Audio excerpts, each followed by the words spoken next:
One.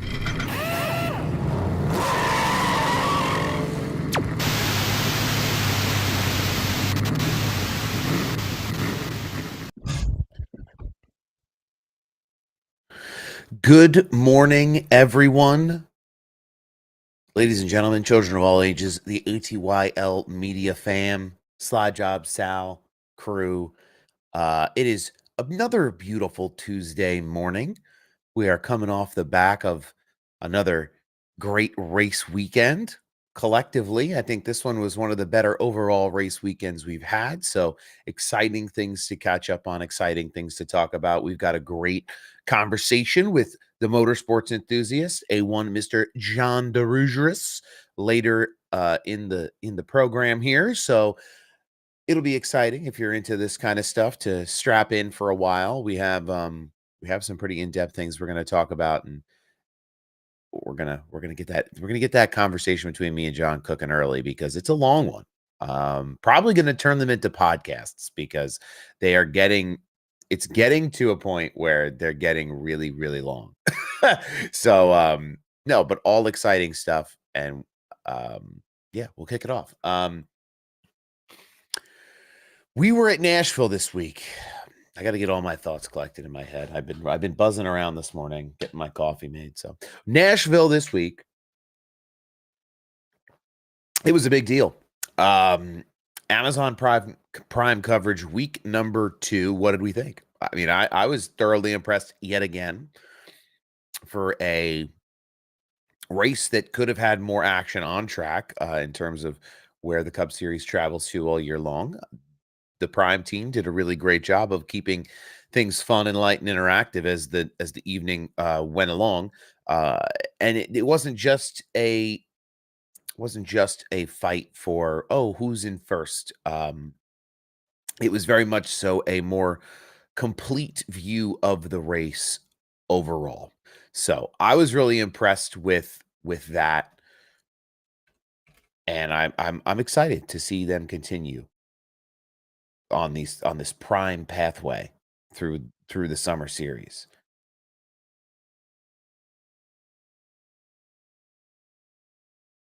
See, that's you see the short form and boom, live video pops right in. That means we were destined to be together 100%. Oh, yeah. That's what it means. What's going on? Good morning.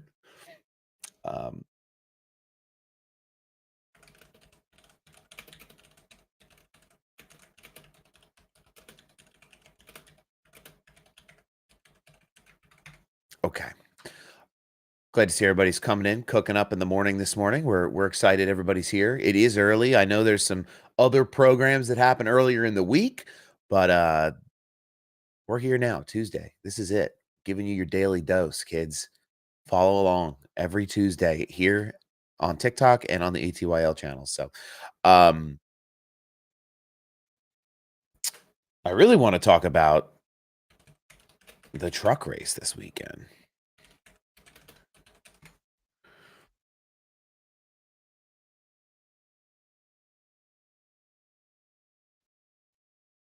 Let's see. I'm gathering some information.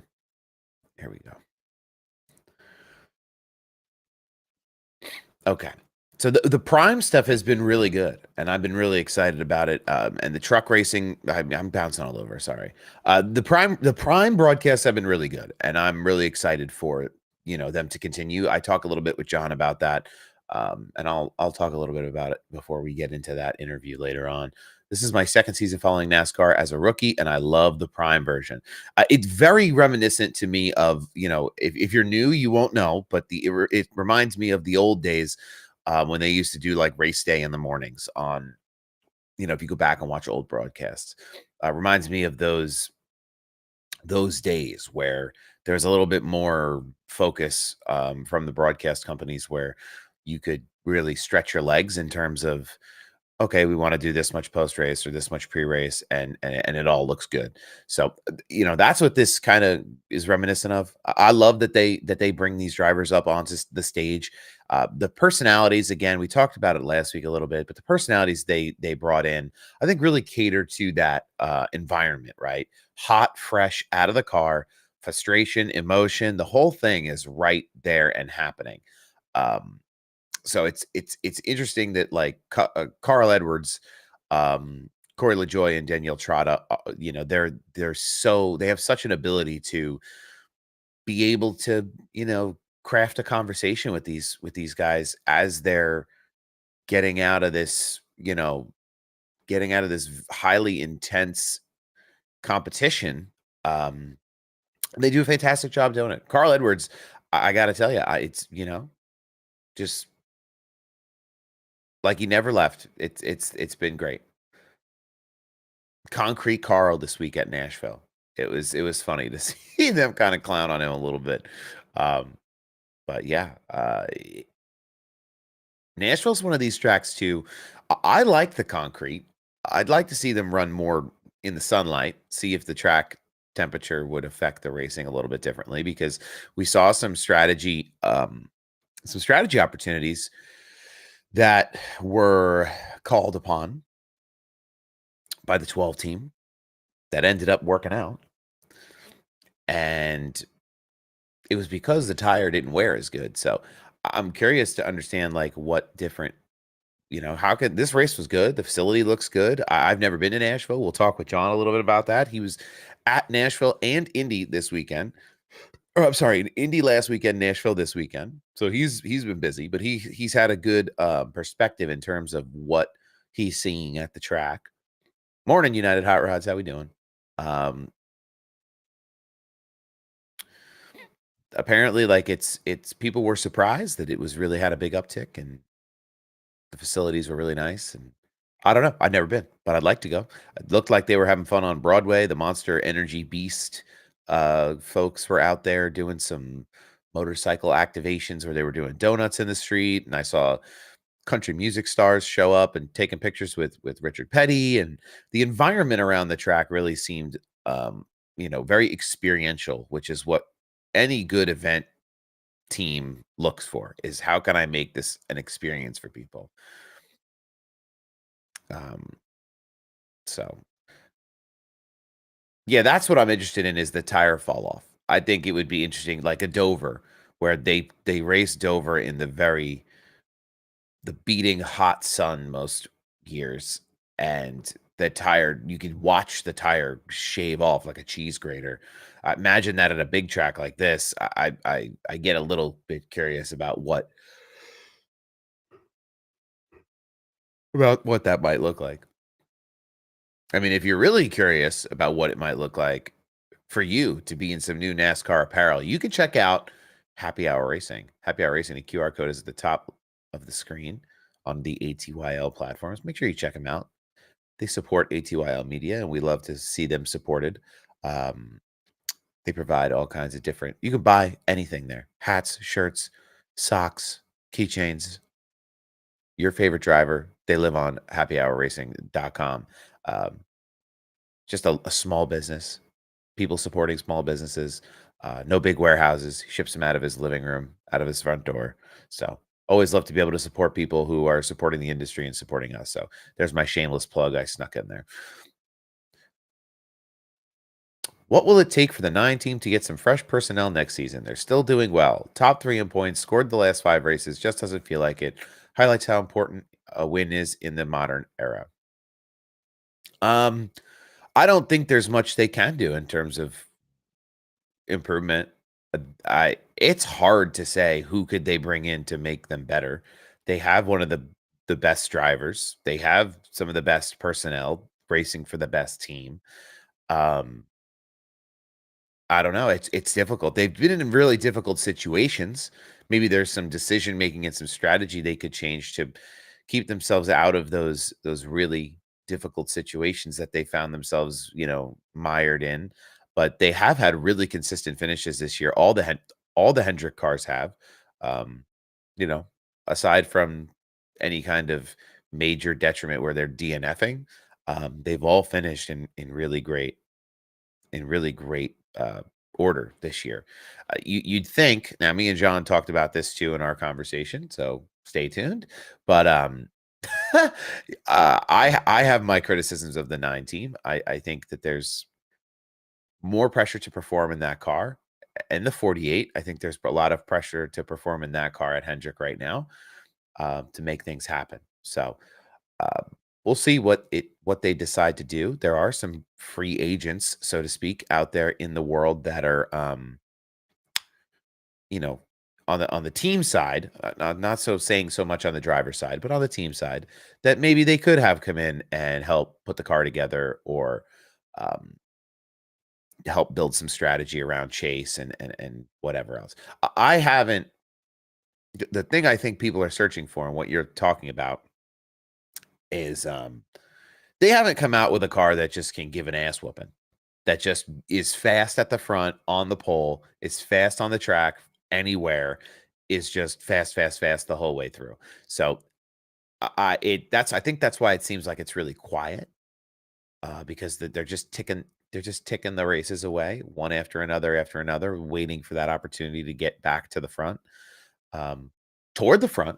All those top 5 finishes feel good, I'm sure, but it's like you wanna break that ice.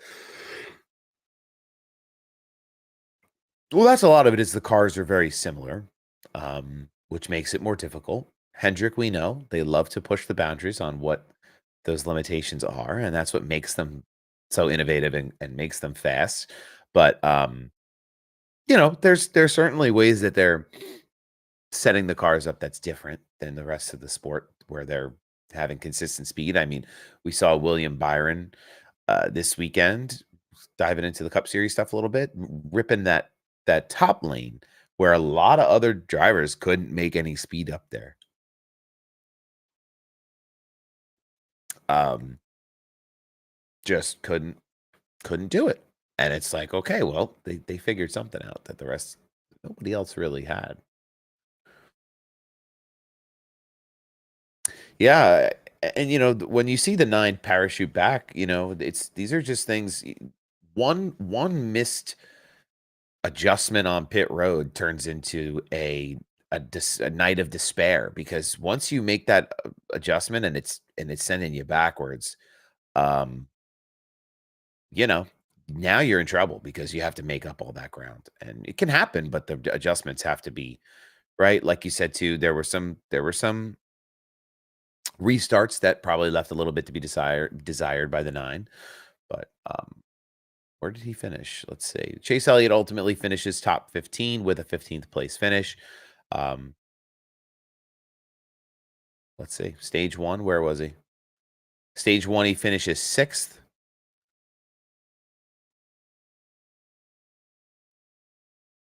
Where was he in stage 2? Stage 2, he finishes 20th. So something in that second stage. Um, you know, yeah, you lose 4 spots on a restart, 80 laps to gain it back. Yeah, especially at a place like Nashville. It's not easy to just go up there and put your foot down and go get 8 spots back or whatever. That's why they were making such a big deal about what was going on pit road, and maybe that's where the difference is happening for the 9 team as well. Um, I was really impressed with what I saw out of the Penske cars. Obviously, Blaney winning this race, but just all night long, the 12, the 2, and the 22. After last week, where it just looked like they fell off a cliff, the Penske cars really showed up in a big way, which I expected them to. But they're always competitive. I love giving a little outside perspective. I'm not like I try not to be too biased. I don't. I like the 9. I like Hendrick. They're good. They're good group. They're fun to watch. They make the sport entertaining. But when you get stuck in that the cone of Chase, the Chase cone, there's a lot of like, I will ride or die for Chase Elliott fans out there, and they lose sometimes a little bit of perspective on reality. But I promise it'll be okay. It's just Chase Elliott driving a car. I promise it'll be all right. I see them on Instagram a lot. That's where I see a lot of Chase, like very, very dedicated Chase fans who do some crazy things. Um, but yeah, I hope he gets a rebound, kind of in a. Wow, Lex knows exactly who we're talking about. There's some creative creators out there. Chase is still 5th in points. You know, Byron is first, Larson is second, uh, Chase is fifth, and Bowman is 12th. So you have all the Hendrick drivers kind of circulating in the top kind of half of the points, and 3 out of the 4 are top 5. So it's interesting. You're not if you're a big Chase fan, you're not going to like what I have to say in my conversation with John, because I think there's opportunities for that 9 team that other drivers are going to try to shoehorn their way in because they're looking a lot more competitive, or at least a lot more marketable. And I think that's something people have to remember too, is there's a marketability to this sport.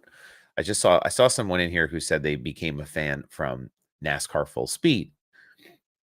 And there's one notable character in NASCAR Full Speed that is omitted every season. He also happens to win the most popular driver award. So,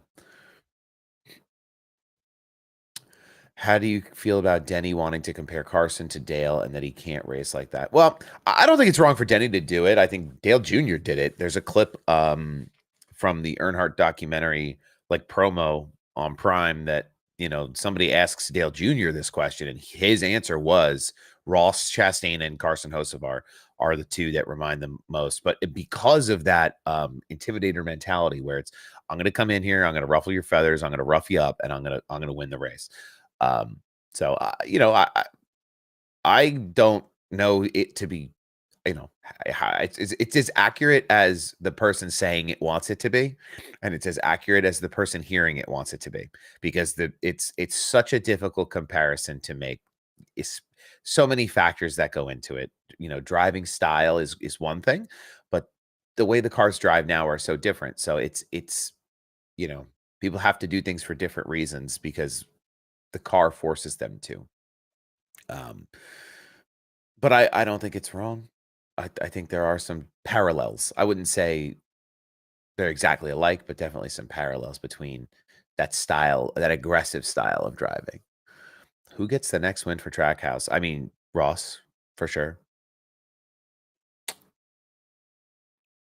I don't know. I think a lot of people are making an assumption that, not making an assumption, but a lot of people have a feeling that the 99 will go down to Mexico City and just absolutely put the molly womping on them. And that car's going to run toward the front. They've had to have been setting that car up for quite a while to make sure that it's competitive in that event in particular. So I think Daniel Suarez is a great driver. I just don't know what's going on over there. We've been talking about it for a couple of weeks, where it's like, oh, is Trackhouse cooked? And then Ross comes out in the 600 and wins the way he does, puts it up on the dash. I mean, they obviously have the ability to make things happen over there. It's just, just making it happen. I think if they get horsepower back and the tire management back, Chase will rise again. There is conversation happening right now about horsepower increases at the cup level, but apparently, in the garage, there's not enough excitement around it to make me excited about it. Where, okay, we'll give them more power, but is it going to really make a difference at short tracks? Is it really going to be able to be enough to overcome the dirty air that they're experiencing, when they're riding in line like that? So I'm all for it. Give them more, give them more. Let's get that trend moving in the right direction. If you give them extra horsepower now, regardless of how much, and it puts on even a little bit better of a product, that's a stepping stone to get to the next level. Okay, you gave us 100, now give us 150. All right, now give us 200. All right, now give it just little tiny baby steps to get where we want to go. So I think that's a big thing. Not going to show immediate results, though. So I think that's important for the keyboard folks on Twitter to pay attention to. You're not going to, oh, they added horsepower. The race is still garbage. I hate this car. Like the Facebook, the dads in the Facebook groups with the New Balances, dial it back a click. You got to calm down. Does Gibbs get his first win with Tyler Allen as his crew chief? I don't know when Ty Gibbs gets his first win. Last year, if you listened to anything that I did on TikTok, or I did a podcast last year, you can go back and listen to on Spotify. I was super, super high on Ty Gibbs, high enough to buy a hat, apparently. Um, I was really high on his performance and what they were doing with that program. And this year has kind of been a step back. Um, every week we talked about Ty Gibbs could win this week. Ty Gibbs could win, could win, could win, could win. He was running really well in the beginning, portions of the races, not always able to, from a strategy perspective, finish things off, but was really, really competitive. This season, we've seen kind of a backslide from him. Where is he in the points? Not good when it takes me this long to look for the number on the screen. He's 27th in points this year. He's 27th in points. And maybe it's just a deal where the new team has to gel better. Or maybe it's time to make some changes. I mean, the 12 team made some changes on pit road and look how that worked out for them this weekend. Uh, it's killer. 5 DNFs, they make changes, things fall the right way, and they're going to the playoffs. Like that's huge for Blaney. Blaney is he's also the best driver, best looking too. Listen, I'm not going to argue with it. I'm not going to argue at that point. As I've said on the live stream, you'll never make a NASCAR fan happy. No, never. Almost never. Someone is always going to have something to complain about. I'm pretty sure that's Dom in the chat. Dom's talking about the horsepower changes. The NASCAR fans never being happy is what keeps yappy people like me in business. Always talking about what's making them happy and unhappy. But I think there's an educational bit that we can help provide to people so they don't get as frustrated over it. I notice a lot of rage bait on Twitter lately. A lot of people just post things for the sake of riling people up. You got to be able to identify that. If it seems too outlandish to be spoken by someone of sound mind, it might be rage bait. It might be. What's the bigger surprise in the points, the 54 in 27th or the 6 in 32nd? Man, that BK machine, that 6 car has had a hard time.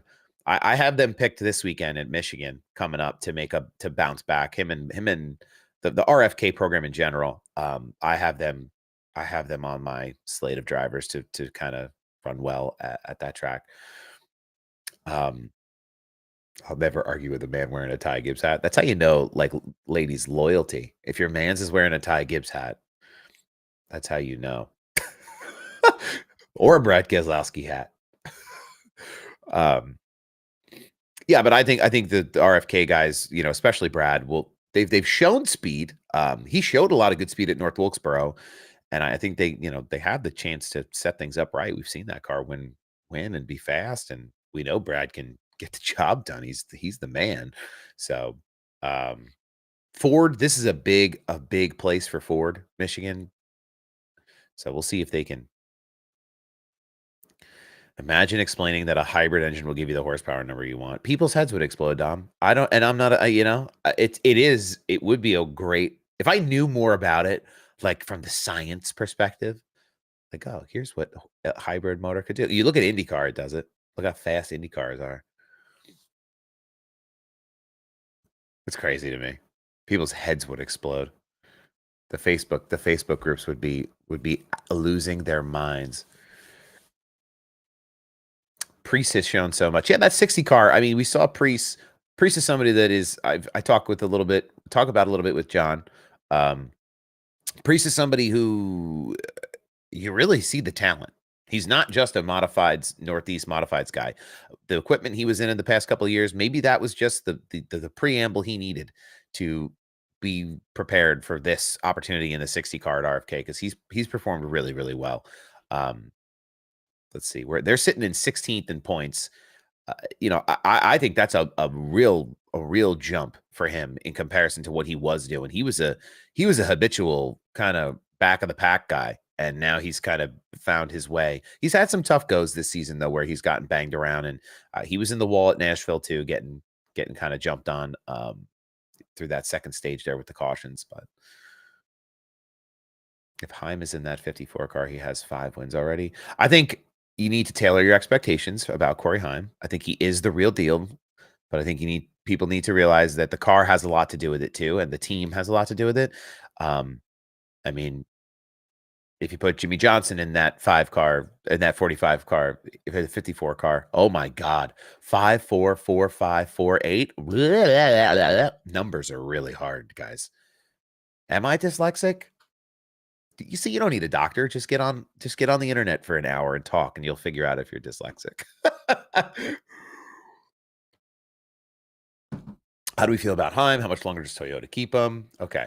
We'll talk. This is a good opportunity, right? Because we've been chatting about the Cup Series. I want to talk a little bit about the Truck Series because I thought the Truck Series race at Nashville was the race of the weekend for me.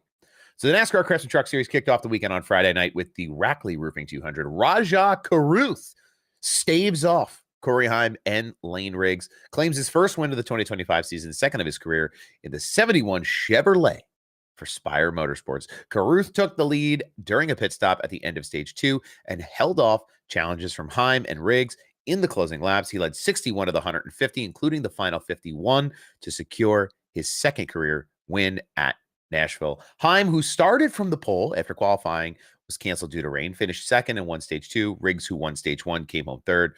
The top 5 were rounded out by Hemrick, Day earning his first top 5 finish in just his 10th Truck Series start. So that's a little synopsis of the truck race. What do I think about Heim? I think Heim is the real deal. I mean, there's no doubt about it. That's not a hot take. That's what everyone is saying. It's what he's showing us. What I will tell you though is just to tailor tailor your expectations about it, because any driver, it's an adjustment to move from one series to another, one car to another, and the competition around them also changes as they make that progression up to the Cup Series or to whatever racing discipline they want to be in. I don't know what they do to the cars at Tricon. I don't know what they do to that 11 car, or that 11 truck. I'm sorry, the truck. But, they have something special there. Lane Riggs is a great driver too. He's making it super, super competitive out there at FRM. But I'm so excited that Rajah won this race. This is a guy who works his butt off and takes a lot of unnecessary criticism for a lot of unnecessary reasons and still gets out there and just lays it down. So I remember when he won at Vegas, I was watching that race, and I'm happy to see him win his second race. We've even got his little car is back here on my wall. Let's see. Can you see it? It's back here somewhere. That's his truck win from Vegas, the little guy. So, it's cool to see them. It's cool to see him get a win and actually challenge this, because it was kind of becoming a 2-horse show, right? In terms of who's at the front, who's the rivalry, what's happening with that. It was becoming the Heim show and the Lane Riggs show a little bit. I was really impressed with what I saw from Caden Honeycutt in the trucks this weekend as well. He ran up toward the front a lot of the race. I'm just going to pull up the final results from the final results from that race, so I don't get it all wrong. So Rajah, Heim, Riggs, Hemrick, Day, Honeycutt 6th. Chandler Smith, Ty Majeski, Bailey Curry, Grant Enfinger wrap out the top 10. I was very impressed. So if you had to guess, what would they move when would the move to the 750 horsepower happen? It's a good question. I don't know the answer. I would imagine it would take some time. I don't think it's an off-season thing. I think they could turn the power up on them anytime they want. They just have to let the teams know that it's allowed, and they'll be able to do it. So it's just a matter of the sanctioning body saying, "Yep, you're good. Go ahead," and they just make those adjustments. I don't think they're. I would assume the next short track. Don't think they make any adjustments, any changes before the playoffs. You never know. I mean, I don't think it's going to make a difference on the short tracks anyway. So, but no, this truck series stuff has been fantastic this year. So we're excited about that. Eric Jones looked like the chosen one when he was climbing up the ranks. It doesn't always guarantee a Hall of Fame career. I think Eric Jones is still a chosen one. I think Eric Jones is a wheelman. But you have a great point, Dom. It doesn't mean just because you look like this phenom as you're coming up through the ranks, um, doesn't mean you're gonna go and, okay, we'll put him in the 54 car and he'll win 5 races. I just, you have to the situations that these drivers and these teams are put in affects a lot of the on-track product as well in terms of success. So, Eric Jones, I mean, for the love of God, he won races at Joe Gibbs, and then Joe Gibbs showed him the door. I mean, if in my humble opinion, I think they should have gave him a longer runway to prove he could be a very productive driver at that JGR camp. Now, there might have been things that were happening behind the scenes that didn't gel well on the team side or whatever, but that's, but he won in the 20, you see, he's won in the 43. Um, and what he, not to get too far off because we're going to move on to the Xfinity stuff next, but like Eric Jones showed us at Nashville that he's got it. If you can give him something underneath of him, he's got the ability to do it. But it's just like you said, Dom. Um, a lot of these guys look like the second coming when they're coming up, and then they get this very hard reality check when the competition around them changes and they're in these new scenarios. So, Xfinity Series, Tennessee Lottery 250, a pretty dominant win by Justin Allgaier. Uh, he led 101 of 188 to secure his third Xfinity Series win of the season. Driving Junior Motorsports, Allgaier swept both stages of the race. Connor Zilisch finished second, and Sam Mayer of Haas Factory Team completed the podium. So that race, unfortunately, was not as spicy as you may have wanted it to be. There was some drama between one of the Sieg boys and Parker Kligerman, or not Parker Kligerman, Parker Retzloff. I'm sorry. Just kind of chopping it up, going back and forth. They got into a little bit of a wreck there, but there wasn't anything that like there was a caution early that took out some competitors in the Xfinity race too. I only caught highlights from the Xfinity. I was supposed to be working on Saturday. Sal has a new job on Saturdays. If you're interested, if you're in the Northeast, in the New Jersey area, New Jersey Shore area, you come out on Saturday nights at Wall Stadium Speedway. That's where you can find me instead of me watching the Xfinity races. So forgive me if I seem a little less than prepared to recap these. Does Hocevar get a win this season? I think he does. I think he does. I think he could have won last week if the motor doesn't blow, and I think he could have won this week if maybe they got beat by the best team. Yeah, I mean, him finishing second at Nashville. I heard his interview where he's like, growing up, I didn't want to be the guy who celebrated second. This is something to sell. I hope he celebrates on his own. You don't have to show it on TV, but I hope he goes home and he really, gets with his team and the people in his life, and they really look at this, especially that they're going to go to Michigan. That's his home track next week, at least on the Cup schedule. It's his home track. And they really celebrate this accomplishment because it is really, really something to see that car, that team, that driver, that same guy we saw racing in the trucks where everybody went, oh, I don't know, be as competitive as he is. And not just be competitive because of the way they're building the car, but the decisions he makes, yeah, they're high risk, but they're high reward too. And I support the Carson Hocevar, style of racing. I think within reason, it makes a lot of sense to have to take chances. And for a young 22 years old, he's a young guy. He's going to take those shots. He's going to learn. But I do think he ends up with a win. And we talk about Carson Hocevar in our conversation, me and John. Could he be a future champion someday? Guys who take risks become champions. But I think it's going to be for him. It's going to be about how much trouble he gets himself in the garage, in terms of making some questionable decisions, things like we saw with Ricky Stenhouse. But I have opinions there too. But let's real quick run down the Xfinity points standings before we get into that. Justin Allgaier still at the tippity top of the Xfinity points standings. Austin Hill, Sam Mayer in the top 3. Jesse Love and Connor Zilich wrap out the top 5 in points standings. Again, Sheldon Creed, 6th. Quapple, 7th. Brandon Jones is in 8th. Jeb Burton is in 9th. Brian Sieg is in 10th. So there is your top 10 points for the Xfinity Series. Some notables, though, kind of hanging in the wing here. Daniel Dye, our friend of the stream. We haven't seen Daniel in a long time, though. I don't know. Maybe he doesn't like us anymore.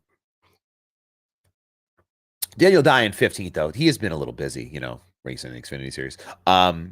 Finishing 15th, has a ton of really consistent finishes this year. So I will give love. Dean Thompson and that team at SHR, at Sam Hunt Racing, they're doing all kinds of things. I know maybe the points doesn't reflect it, 26th, but they've ripped off some good results recently.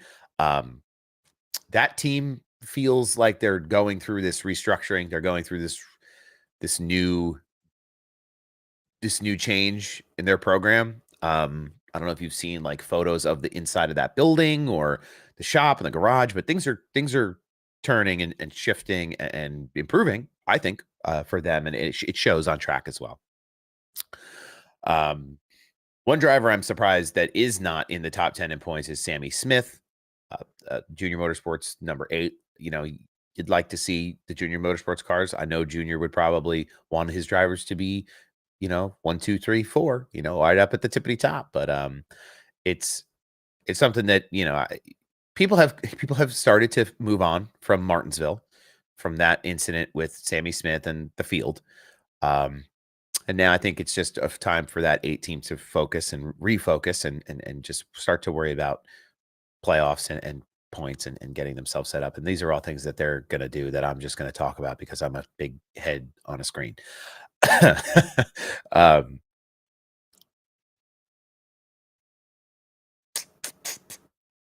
I always get confused looking at the points in Xfinity because they have 77 Xfinity entries in the overall season standings and stats board. So, okay. So now that we've got the Xfinity points out of the way, the Carson host of our conversation is one that's going to be talked about ad nauseum. And I don't know what how people are gonna feel about it. But if the move with him and Stenhouse, if that's not Hocevar, if it's another driver, I think the conversation would be different if it wasn't Hocevar. And the other thing with Hocevar too is people act like he's out there just right rear hooking people. It's not like he's turning down on guys and wrecking them out of races. He's racing. They're racing incidents. Now, there are things that he could probably clean up for sure. But I don't blame him for not being the guy who's like, okay, yeah, I'm the new guy, but I'm not going to give up time. I'm not going to give up spots just because you're there. And I think that's crucial. Like, he finishes second. It's not like he gets into it with Stenhouse and then lays an egg and finishes in the back. He's still super, super competitive all day and continues to race strong. That's a big thing. And again, I think if it was another driver not named Carson Hocevar in that situation and Stenhouse goes up into the wall, maybe it's different. Maybe the conversation is different, but I guess there's a reputation around Hocevar.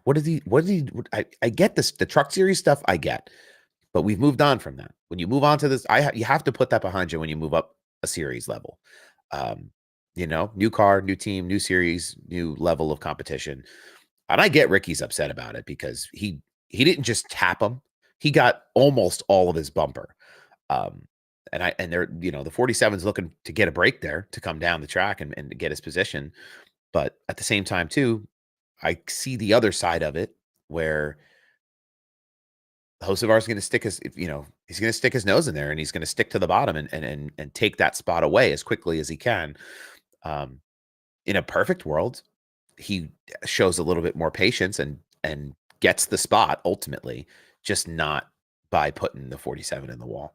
But hindsight is 2020, and I sit here and they sit in the car, and I wouldn't want to be the person that has to make that decision in a split second on the track doing 150, 180 miles an hour. So I see some comments here though, and momentum is everything in Cup today. Allowing Ricky that break would have cost Carson time, and I agree. I do. I mean, nothing. I don't think he could have made up at that stage of the race. It was pretty early on. Um, Ricky Stenhouse crowded him, then got shipped. That's something you could say. I don't think I don't think it's wrong. I think Stenhouse trying to make up the time that he felt he was losing. Oh, Hocevar's there. Well, I'm not going to let him by, and we get what we get. Old car, I think you can allow it and make up the pass quickly. Yeah, maybe in the older car he could have done it, but Hocevar learned from Chastain. Very unlikely anyone pays him back for anything. Well, that's the other part of this conversation too. Is Ricky and his team were pretty. I think they were outspoken about how open they were that they were going to remember this and they were going to essentially just pay him back. What happened to the NASCAR that threw penalties at people for saying that stuff in the media? Remember that a couple of years back, where anytime you mentioned retaliatory racing, there was some kind of repercussion always. Um, you know, and listen, let him. I think self-policing is the answer, but I think there has to be a standard set. I don't think you have your spotter out there hollering that you're going to go, you're going to go get him next week. um, but I'm sure that 77 team will be on high alert next week. They know this is a big race for them and for Carson, and if the 47 gets the chance, they'll be battling door to door. No doubt about it. Who are your favorite NASCAR drivers? I have a lot of favorites. I'm a big personality driver guy. If you can entertain me and make me feel good about the sport, I want to support you. Um, I like William Byron. I like watching his maturity in the sport. I grew up a Gordon fan, so the 24 team is one that I hold near and dear to my heart. Um, I like Joe Gibbs racing in general. I like Christopher Bell. Um, Briscoe's grown on me this year as a 19 fan when Martin Truex drove that car. He's grown on me quite a bit. I think I have more favorites in let me see the cars I have out here. We talking about current drivers or past drivers? Because there's a list. I'm not one of these one horse ponies though. I like a lot of different drivers across teams and across manufacturers that just I think Eric Jones is a great driver. I like watching him. I like watching John Hunter Nemechek. There's really only a handful of drivers I don't like. um, and you can figure out who those people are pretty easily based on the critical content I make about them. Does Ty Gibbs get a cup win this year? I don't know. Not the way things are right now. Unless there's some type of, not unless there's some type of change to that program in the near future. From a tech perspective or a personnel perspective, I don't know. They're still growing and learning. It is a new team. They kind of rearranged everybody at the end of last year. So we'll see. And Daytona's coming up again, So there's always a chance.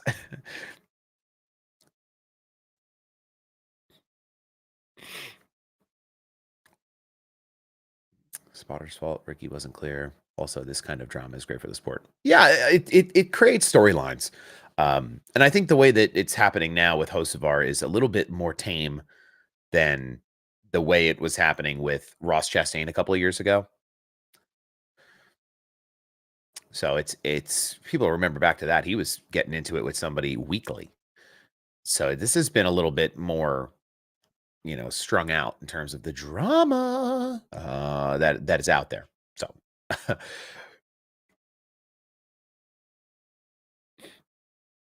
Yeah, a lot just Ty Gibbs doesn't get a cup win in his career. We talked about that early on in the season this year. Like, when was it the right time to sound the alarm bell on Ty Gibbs? And it was kind of talked about by other people with heads like me on screens. Um, and I was pretty. I mean, my opinion on it is the same: is that there is no alarm bell for Ty Gibbs because he will have that seat for as long as he wants it. Um, but I don't know how long you can go on without showing results and continue to sit there in that car. There's lots of talent coming up behind these guys. You talk about Corey Heim and his affiliation with Toyota, and what will be the path forward for them. You know, there's more drivers than seats in the Cup Series today, and there's a Xfinity class right now, a rookie Xfinity class right now that is unbelievable, unbelievably talented. And where are you going to put all these guys? Where are they going to go someday? Are they going to go up into the Cup Series, or what teams are they going to run for? What drivers are going to have to get shuffled around? You hear this conversation a lot when you hear about Heim going to 2311.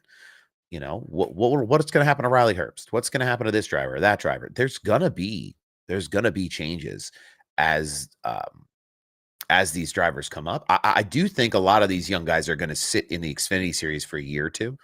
I don't think that's the truck to cup pathway is a little less common than you know than it seems to be. You know, Hocevar did it, but like, got me worried. High hopes with his name and equipment hadn't delivered. Another Austin Dillon. I Vibes are similar.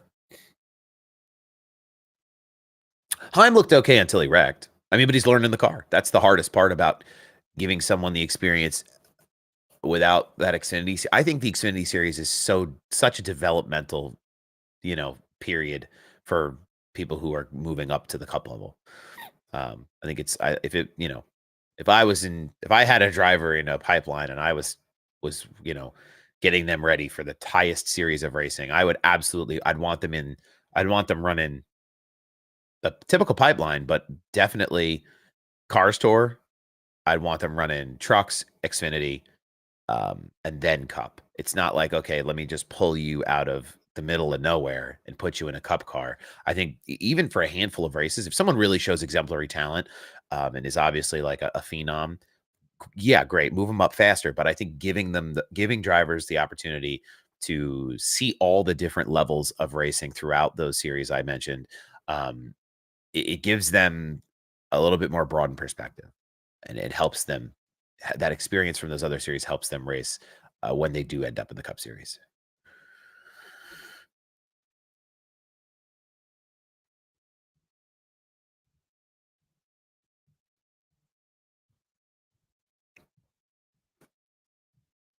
Oh, yeah. Ooh. But there's a lot of good things to look forward to um, this season. We haven't really gotten into a lot of silly season stuff yet this year, which is kind of surprising, honestly. I I know there's some seats available. We got some extensions, right? So we know Byron will be back in the 24. We know that Kyle Busch will be back in the 8 at RCR, and Austin Dillon will be back in the 3 for another year at RCR as well. But there hasn't been a ton of like silly season news in terms of drivers moving, and I feel like this is what happens in motorsports in general. Once once contracts get signed and they're fresh and they're new. Last year felt like a silly season buffet with the lawsuit and the SHR closing, Stuart Haas closing, and all these different things that were happening last year. We got like silly season injected into our eyeballs, over the course of the year, and now it's a little calmer. This is normal, I feel like, you know?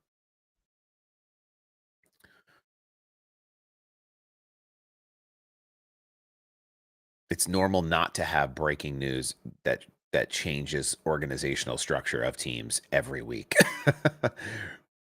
Should someone outside of the top 30 get locked into the playoffs after a win? Probably not. Probably not. But that's the structure of the playoffs and the world we live in. the win and you're in. I'm not sold on that. I think there should be a little bit more of a stringent requirement in terms of, okay, even if you win a race, if you're dead ass last in points. But again, if you can win a race from outside of the top 30, good for you.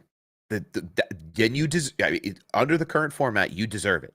So when Harrison Burton won last year in Daytona, don't hate the player, hate the game. That's the line I lived by through that time, because it's just that, you know, them's is the rules, and that's how they're playing inside of that box.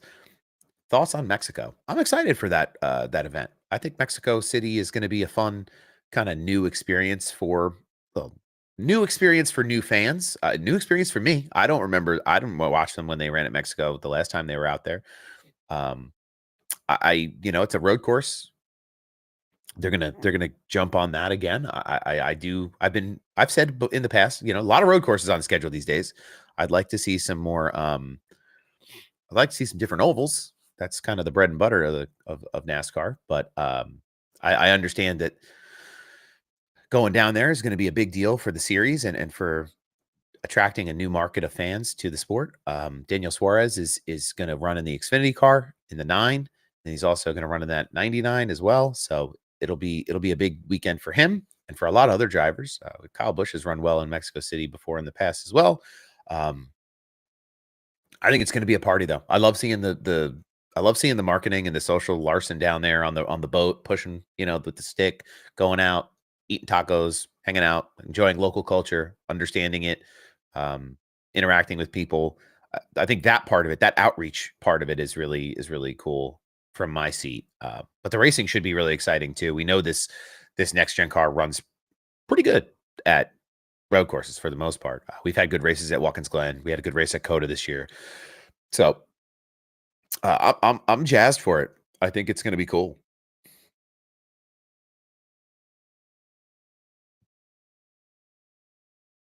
Road courses are trying to appeal to the international F1 market. Is it losing the old fans? I think NASCAR is moving on from the old fans in a lot of ways, not just choosing to put road courses on the schedule. And I said this in my conversation with John, which will come up here shortly, because it's an hour, at least an hour long conversation, if y'all want to stay tuned for it. But I do think the road course is to appeal to a broader fan base, for sure. There are people who look at ovals and cannot understand what makes oval racing appealing. They don't understand the air that's happening. They don't understand the strategy with the tires. They don't understand fuel strategy like they normally would on an F1, style road course track.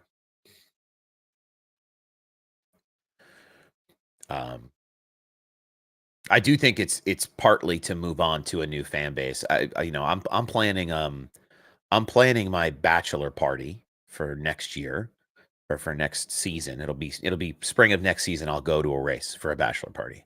And I have friends who don't watch the sport, any motorsports, but they know about NASCAR now. Like the marketing is working and the product is being put in front of new audiences, and that's what this is supposed to be. And yes, old fans have to understand that there's a life cycle here, and I get they want to keep the tradition, but they have to keep the sport moving forward into the future. They have to make decisions that give the sport more mass appeal, and that's just the way it goes. They're not going to like every single decision that the sport makes, that NASCAR makes. Yes, NASCAR on Prime was a move away from older fans, and I said this talking to John. NASCAR on Prime is not for that fan base. It is NASCAR in the most, in the nicest way, saying to these older fans, we don't need you. We don't need you. You're not our core fan base anymore. We want you. You're a valuable part of our audience, but you're not the core of our audience. You can't take someone from that 45 to 65 demo and what are you going to do with them in 10 years from now? Not a lot. But what can you do with the core demo from 25 to 35 in 10 years from now? Like that's the golden ticket. And even if you can get them younger, great. Great, great, great. Hey Dalton, have a good day. Appreciate you stopping in, hanging out for a bit. And the people who see this happening, I don't see any young people complaining about Prime. I haven't seen any young people. I'm 30. Like I'm not as young is anymore. You know what I'm saying? So, but I don't see a lot of people criticizing the Prime broadcast for the same reasons on Twitter that I do on Facebook. Like there's very clearly a delineation of I don't like this because it's change. And I've said this before. My dad's almost 70. So he's the audience they're phasing out. And when he calls me and he goes, "How come I can't watch this race? What do you mean I can't watch this race? What are you talking about? I can't watch it. It's on Amazon Prime. I don't have that." My dad has my Amazon Prime. He has a button on his remote that takes him right to the Prime home screen. And he still calls me every Sunday. I love my dad and I help him. I help him watch it. But the example the example is that it's not designed for those folks. Um, it is designed for new folks to come in. If it was up to me, they'd put them all on Prime. I think what we've seen there in two broadcasts, it's the best version, or any streaming platform that gives you the ability to have an in-depth pre-race and an in-depth post-race. I think that is the two real pillars of the Prime broadcast. What they do during the race is that's not to discount what they do during the race because it's been great. But that pre-race and post-race has been killer. That's been the winner. That's been the winning part of the broadcast for me. I haven't asked him if he likes the broadcast on Prime. I haven't asked him. I would imagine that he would, because watching races with my dad, he always complained about the commercials. so that was always his biggest complaint, outside of like, oh, the cars don't, he's an old fan, so you remember the old days of the cars driving differently, but the broadcast itself, I would have to imagine he has enjoyed it. I don't know how your TV works in the States, but in Canada, we stream everything. Even old people are using streaming services. See, let's get that mentality going. Let's teach them. Let's get them up to speed. I didn't see a difference because I stream Fox Sports anyway, but the people they put in place were gold. The sounds are absolutely what. Well, yeah, that's the other part of it too. Obviously, we talk about the talent selection for Amazon Prime, and they did a wonderful job with who they picked to be in the booth and who's at the desk doing pre-race, post-race. But the quality in the broadcast itself, right? The sounds are better. The video quality is higher. There's small things that Amazon can provide that other broadcast partners cannot, that cable limits them by. And it gives a better experience. Even if you tap into the stream before it even starts, they have like this rotating cameras, but they're changing cameras one after another, and it's just the raw audio from the track, just on the front stretch over here in the pit. But nobody's talking. It's just like iRacing when you go into a lobby before you actually enter the pit. It's just these little jumps back and forth, back and forth. Yeah, I thought of you this morning when I made the stream title, Sal's Yappy Hour on TikTok.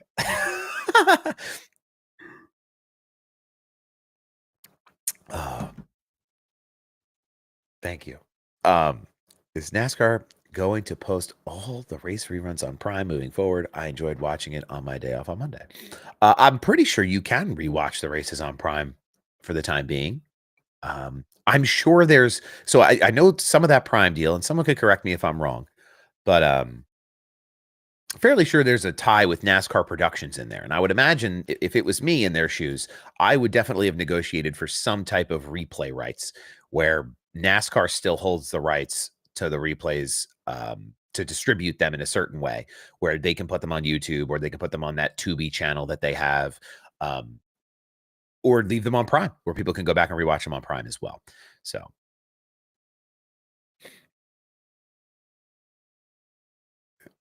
half the people can't watch half the season because they don't have it, because they don't have TV. The other half can't watch the other half because they don't have streaming. That is something that is a good point. And that's something that happened. I've never seen a sport cycle 3 broadcast partners in one season. In terms of the CW, 4 really. CW for Xfinity, which thank goodness it's all there, right? There's no jumping around in Xfinity. But for the Cup Series, Fox, Prime, NBC. People have to remember that, and it's hard. It's hard to ask that of people, and I think they should. I think this is a learning phase for NASCAR and for what works with their broadcast partners and who's going to give them the most for their money. And as they go through their, their learning phase here, they're going to determine what works best for the sport and what's giving them the most revenue and the most result. And then they'll probably commit to more of either streaming or we commit to more of TV. Can we all agree that CW is the worst? We cannot all agree to that. I don't think CW has been bad this year. I don't. I think they've been a breath of fresh air for Xfinity compared to what it used to be. Prime coverage for NASCAR makes me believe there's hope. I kind of hope our ARCA races go to Prime. Makes it way easier than Fox to go back and watch. I want to see. I want to see more ARCA coverage. There's a lot of things about ARCA that I don't think are well displayed, or the stories aren't told well. I think there's a lot to dive into there in the ARCA series, and I know like the ARCA series like gets clowned on sometimes, and this and that, and people have opinions, but I think there's a lot of good stories there about the people, about the drivers, about the teams. These are people who are building cars, some of them in their garages, and trying to make this work and push the boundaries of what they can do. And there's such a storytelling aspect of that, especially that racing is this blue collar, by your bootstraps sport. I think there's an opportunity there. It'd be cool to see them kind of dive maybe into that. At the same time, too, I understand there's business decisions that have to be made, and what is the revenue? What is the return on a ARCA, on upgrading the ARCA broadcast? Like, are they going to get more money from partners? Is the viewership going to go up? So on and so on. I don't know the answer to that, but I do think there's an incredible storytelling opportunity there, Chris. Absolutely, 100%. CW has an app. It does, but the app has weird things that happen with it. Apparently, it blacks things out, and it's weird.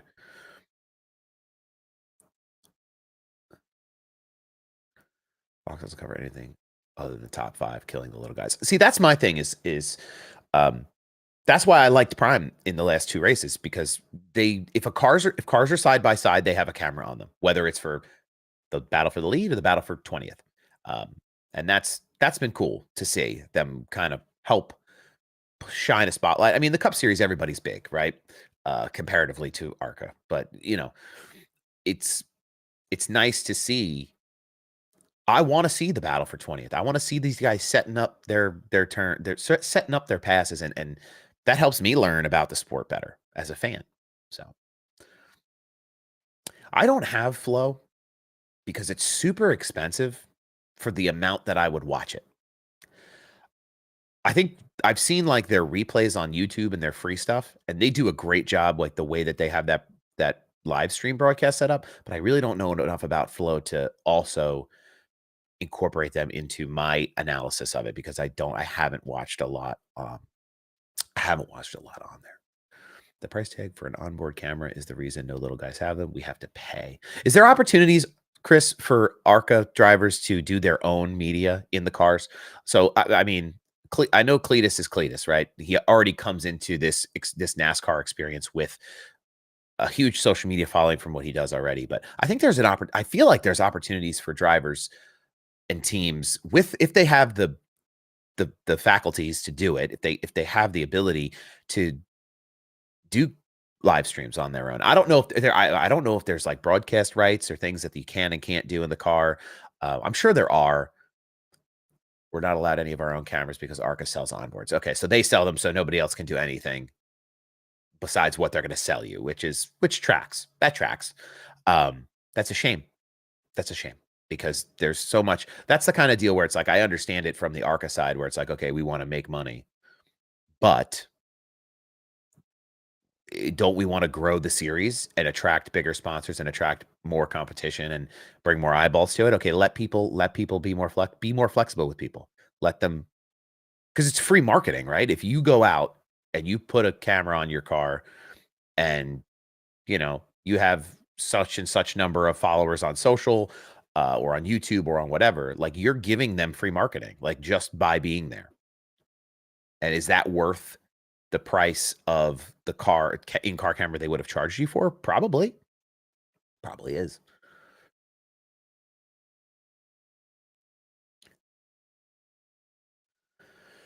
I'm a big dirt track fan. That's why I like Flow. $80,000 a race for in-car cameras in ARCA? Is that what that is? Is that what you're saying?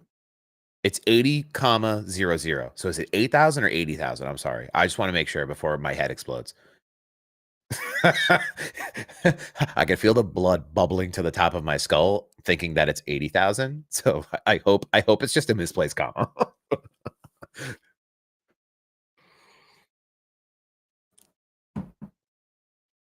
Oh, 80,000 per race for a ride.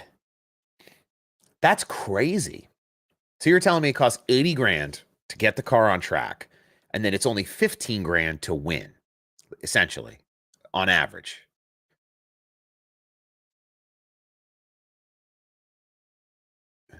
You're educating us, so if it sounds like I'm questioning it, I'm not questioning. I'm I'm trying to process. I'm trying to process this information. How does it make sense? Like, I mean, I sit here and I think about, like, say if Sal went to go race, like, I would have to try to make the money make some sense. Small guys are renting our low budget team seats for 10K. What's it cost you to, like, ballpark? What's it cost you to just put the car on track? Are you at least making your money back on any given weekend by renting that seat out, even for a small team?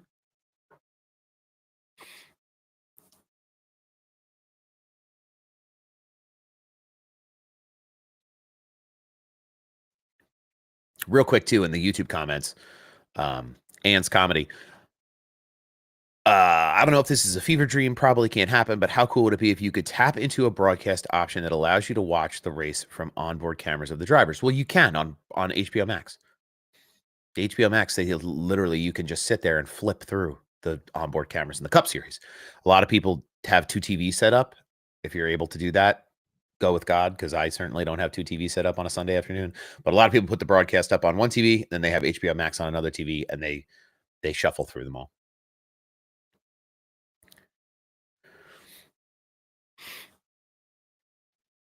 Yeah, Arc is a conversation. It's a series that I don't know. There's it's getting more attention because of, like, influencers like Garrett and Cletus than the racing itself gets, which I think is tough. It's tough.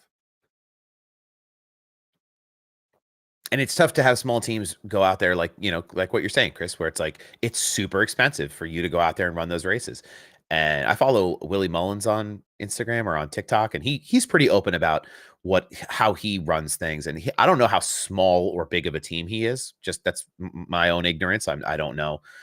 Um, but just seeing the process he goes through to come out to a handful of races a year is pretty wild.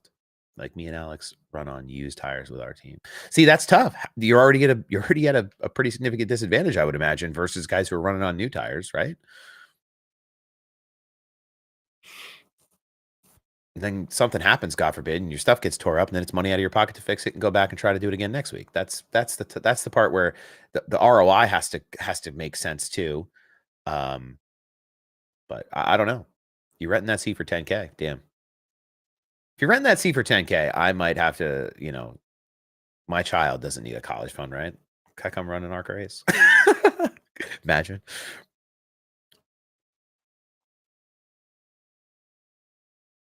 But no, very interesting stuff there too. So we had, real quick before we dive into the conversation I had with John, Raja Karuth, your winner in the Truck Series. We had Justin Allgaier in the Xfinity Series this weekend, and Ryan Blaney finally, after 5 DNFs, getting it back, getting his back, and being at the tippity top this week in Nashville. So those are the race results from this weekend at Nashville. We'll look forward to the Cup Series and the Xfinity Series next week in Michigan.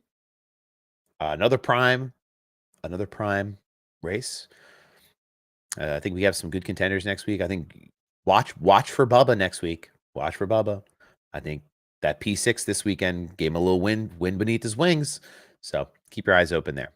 All right, I'm gonna get this video interview set up here, and we'll get going.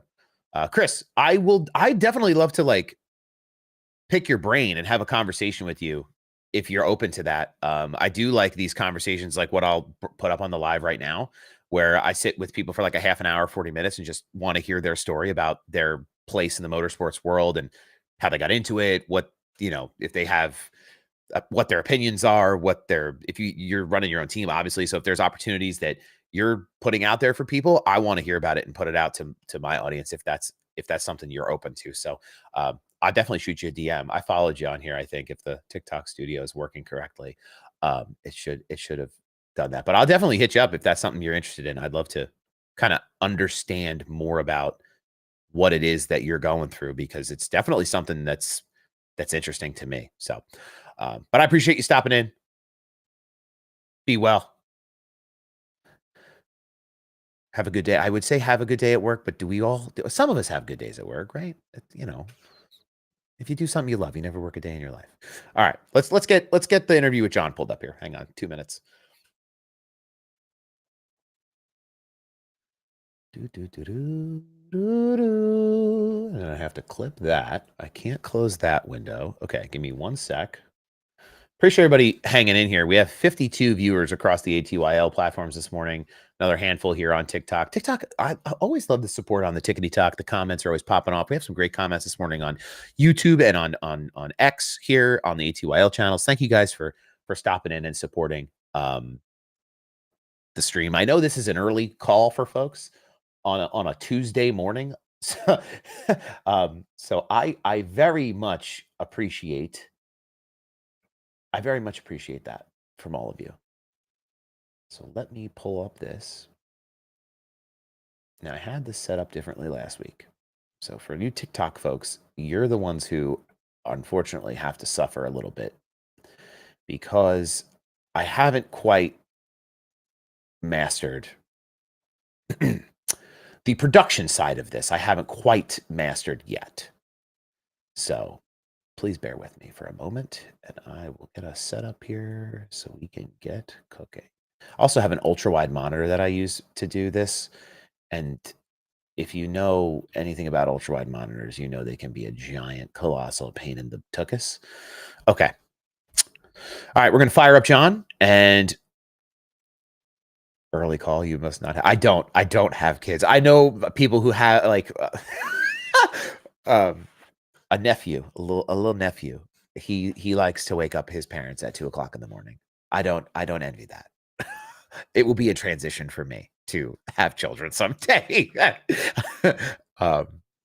We used to do this show at 7, and I don't know. For some people, it's an early pull to get on the internet at 7 o'clock in the morning. But I appreciate you all being here nonetheless, early or not. But with that said, I'm going to pull up this interview with John. Enjoy. It's kind of a long one. Taylor, if you're here, please don't yell at me. I'm probably going to go over time a little bit today on my live on the ATYL channels here. If I'm in trouble, you can come throw rocks at me or something. But Taylor would never do that. But here we go.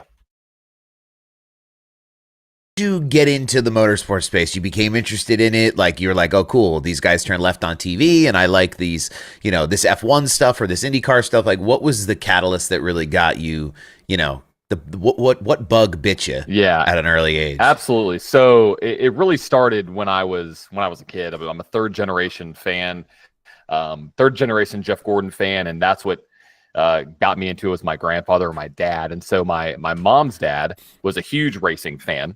Watched it every single Sunday, but my dad's dad didn't understand it. He came from a basketball era, played basketball, and was like, John, why do you like? Oh boy, it did it again.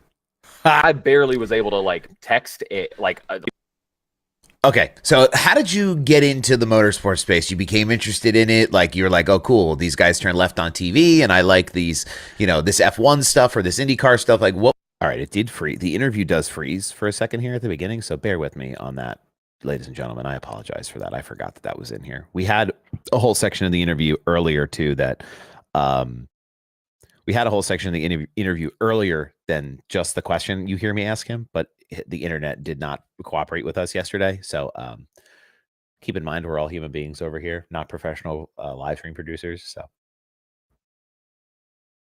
what was the catalyst that really got you, what bug bit you Yeah, at an early age? absolutely. So it really started when I was a kid. I'm a third generation fan, third generation Jeff Gordon fan, and that's what got me into it was my grandfather and my dad. And so my mom's dad was a huge racing fan, watched it every single Sunday, but my dad's dad didn't understand it. He came from a basketball era, played basketball, and was like, John, why do you like?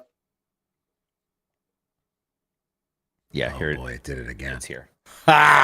You're frozen again. The day literally watching a race instead of going out to the beach because I wanted to watch this race. And he was like, I don't understand. Why are you doing this? Also, the movie Cars. That was a big catalyst. Really fun to watch that movie and to grow up with that movie. But really, it was just picking it up and always loved cars. Just always loved cars. And aside from the fandom from my dad and my grandfather both being Jeff Gordon fans, growing up watching a car with flames on it, it's hard to not like that car. And so The marketing works. Yeah, it does. And so ever since, just got on it. And as I've gotten older, I've just learned that, all motorsports are special in their own way. And they all provide different levels of whatever you're looking for in a motorsport, and started to dive into it more. And that's where I am today, watching literally everything. So. And then you just created content. You were like, "Hey, I don't think people are talking about this enough. I'm going to put my head on Instagram and I'm going to start ripping this thing." Or what was the step you took to go from casual observer to more industry involved in terms of what you're doing in the media side? Yeah, so it really started when I wanted to start a little side hustle, making paint schemes for drivers on iRacing and posting the time lapses of me making them, and that went really, really well. And I started thinking about it. I was like, look, I like this racing thing quite a bit. I want to kind of share my thoughts and talk to people about it and share news and everything. And so I switched it over from the DeRudris Paint Studio. I think it was, I can't remember what I had it at the time, but I think automatically went to the Motorsports Enthusiast. I don't know why I really chose that at the time, but it stuck. And it started off just making paint scheme videos. And I was like, hold on a second. I want to talk a little bit more about this racing thing. Might be onto something with that. I want to do more with it. It's just, time in the day. We only have so much time. I can definitely understand it. And it's been cool to see, I met you. I knew you from online, but met you more through what we do at ATYL Media together with Taylor and the whole team there. So shouts to them for connecting all these creators in this space. Absolutely. This model of content collaboration that's going on over there is very unique for the space that we are in. So it's been awesome to be a part of that with you and with everyone else. So I know you said you had back-to-back race weekends. It's got to be like running an Ironman. I mean, and you've gone quite the distance in terms of geographically, from one to another. I have my own back-to-back weekend story, but I'd love to hear what your experience has been like. Yeah, so two different series, back-to-back weekends, the Indy 500, obviously in Indianapolis, and the NASCAR Cup race this past weekend in Nashville. And gosh, oh man, where do we want to start with Indy? There's a lot to unpack. Those are two big races. It is. It's a lot to unpack. And so I guess to kind of set the tone, and I've said this to multiple people, is that the Indy 500 is probably the biggest. No, it is. It is the biggest sporting event I've ever been to outside of Tennessee, Alabama, 2022, when Tennessee stormed the field. That I thought that was a lot of people, 110,000 sitting in Neyland. The sheer amount of people that go to the Indy 500 is just mind-boggling. So there was a video that I put out that was before all the stands were packed and after all the stands were full, and it is it's like nothing else. I mean, I now understand why it's called the greatest spectacle in racing. And while some people may say the racing was kind of the experience is unmatched. I mean, just kind of some basic things like the service, as in like phone service, was great all around the track. So like Nashville this past weekend, just complete poop, just dog. I was gonna say it's funny you mentioned that, because that's a complaint that fans have had at NASCAR and other properties all across the country, because you can't access anything while you're just at some of these properties. Yeah. So in Nashville, it was horrible. I mean, the second I pulled into the lot, I couldn't even make a phone call. And I barely was able to like text it, like maybe a couple times in the stands. Nothing. My phone was on SOS. It was that bad. So it's just a glorified paperweight at that point. Oh, 100%. Like I'm just using this as a camera. It's now a very, very expensive camera. But in Indy, the service was fantastic. That was one big thing. And so the way that we structured the weekend was we went in on Saturday and use that day to just explore Indy, go to Speedway Indoor Karting, which was one of the best karting facilities I've ever been to, go and just experience what that city has to offer, but also just take in how big that track is. I've been to the track once before, but driving all around it and seeing all the people out in their garages, I mean, it literally shuts down the city. I mean, we were about 20 minutes out. That's where our Airbnb was, and every house had an Indy 500 flag or a Indianapolis Motor Speedway flag. Everybody was celebrating, no matter where you went, really. And that's culturally is so cool to see because of how much it means to this community. Not to mention, there was also a very important, a very, very important basketball game that night. Obviously, didn't decide the series, but ultimately, ended up being not as meaningful, I think, as people in Indy wanted it to be that day. Correct. Which is the least we can do to spoil your parade a little bit. Right. And so the difference between the two, I mean, we can talk about that. Like, the fan bases, I feel like, are somewhat similar because of the fact of like who they are. Just seeing it visually. Obviously, different kind of similar racing because it's an oval or a rectangle. But I felt like the fans, seeing what was in Nashville and what was in Indy, somewhat comparable. And Indy, let me just say, you had people wearing everything from going to that EDM fest, the snake pit, obviously, snake pit, to like suits. Yeah. So you had the full spectrum of outfits. And so I think it was pretty comparable there. But the one cool thing that I loved and what we did is we woke up early, and I put out a video that had like 1,000 freaking comments. And people were like, you got to get there early. You got to get there early, like 5 or 6 a.m. And I was like, okay. Let me tell you, we left at 6, got to the track at 6:30, was in the track at 7, and we no issues. Packed. No issues. That's good. No issues. We love that. A little quiet track early in the morning. That's awesome. But then I saw other people that said, "Oh yeah, we left at 4:30. There were people camping outside their cars outside of the track to get into the track so they could park." And I was like, "What the heck did you do?" I had other people that left at 8 and got to their seats by 9:45. I have a friend who's gone for 20 straight years, and he was like, "Yeah, we just show up at 10 o'clock every day," and he was walking around by 11. And so it's wild. Yeah. And so at an event with 350,000 people, I forget, they said it was like 1 in every 1,000 Americans was in attendance for that race. And I think that's something I didn't realize. Like, there was an infographic, which I love infographics. I can't make them, but I like looking at them. And it was like the different stadiums across the United States and what their seating capacities are. Yeah. And it got to MetLife, which is in my neck of the woods. So like, I'm familiar. I've been to events at MetLife, and that place packs out. And then to see them compare it to Indianapolis Motor Speedway in terms of just raw, like, size of here's how many people we can pack in here. It's like quadruple. Like, you can fit 350,000 people in that place. And that's not who's camping in town. That's not who's staying at Airbnbs. That's not who's around in the industry or as fans, in Indiana, in Speedway, in Indianapolis for that weekend. And it's like, there has to be just, I'd love to see that number quantified, like what it really is. I don't want to like say 500,000 people, but that's what it looks like from the casual observer, you know?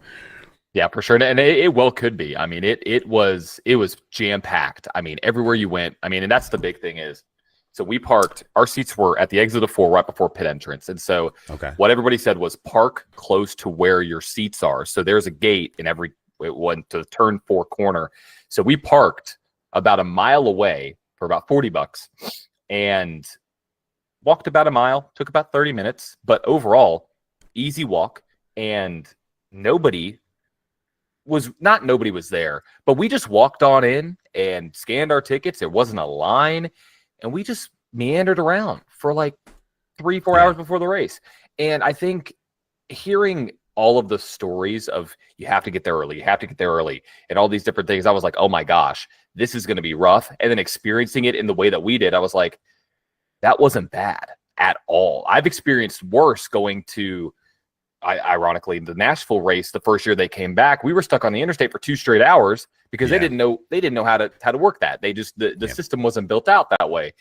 But it was just a phenomenal experience overall. So I don't know if you have any specific questions. I'm open to answer anything you want. I mean, the Indy 500 is such a spectacle to me. I mean, it seems like this wild experience, not just, you kind of alluded to it earlier, where it's like, it's a spectacle because it's not just about the racing, right? The snake pit is happening. You have these very prestigious folks who show up from all different sectors of sports and competition.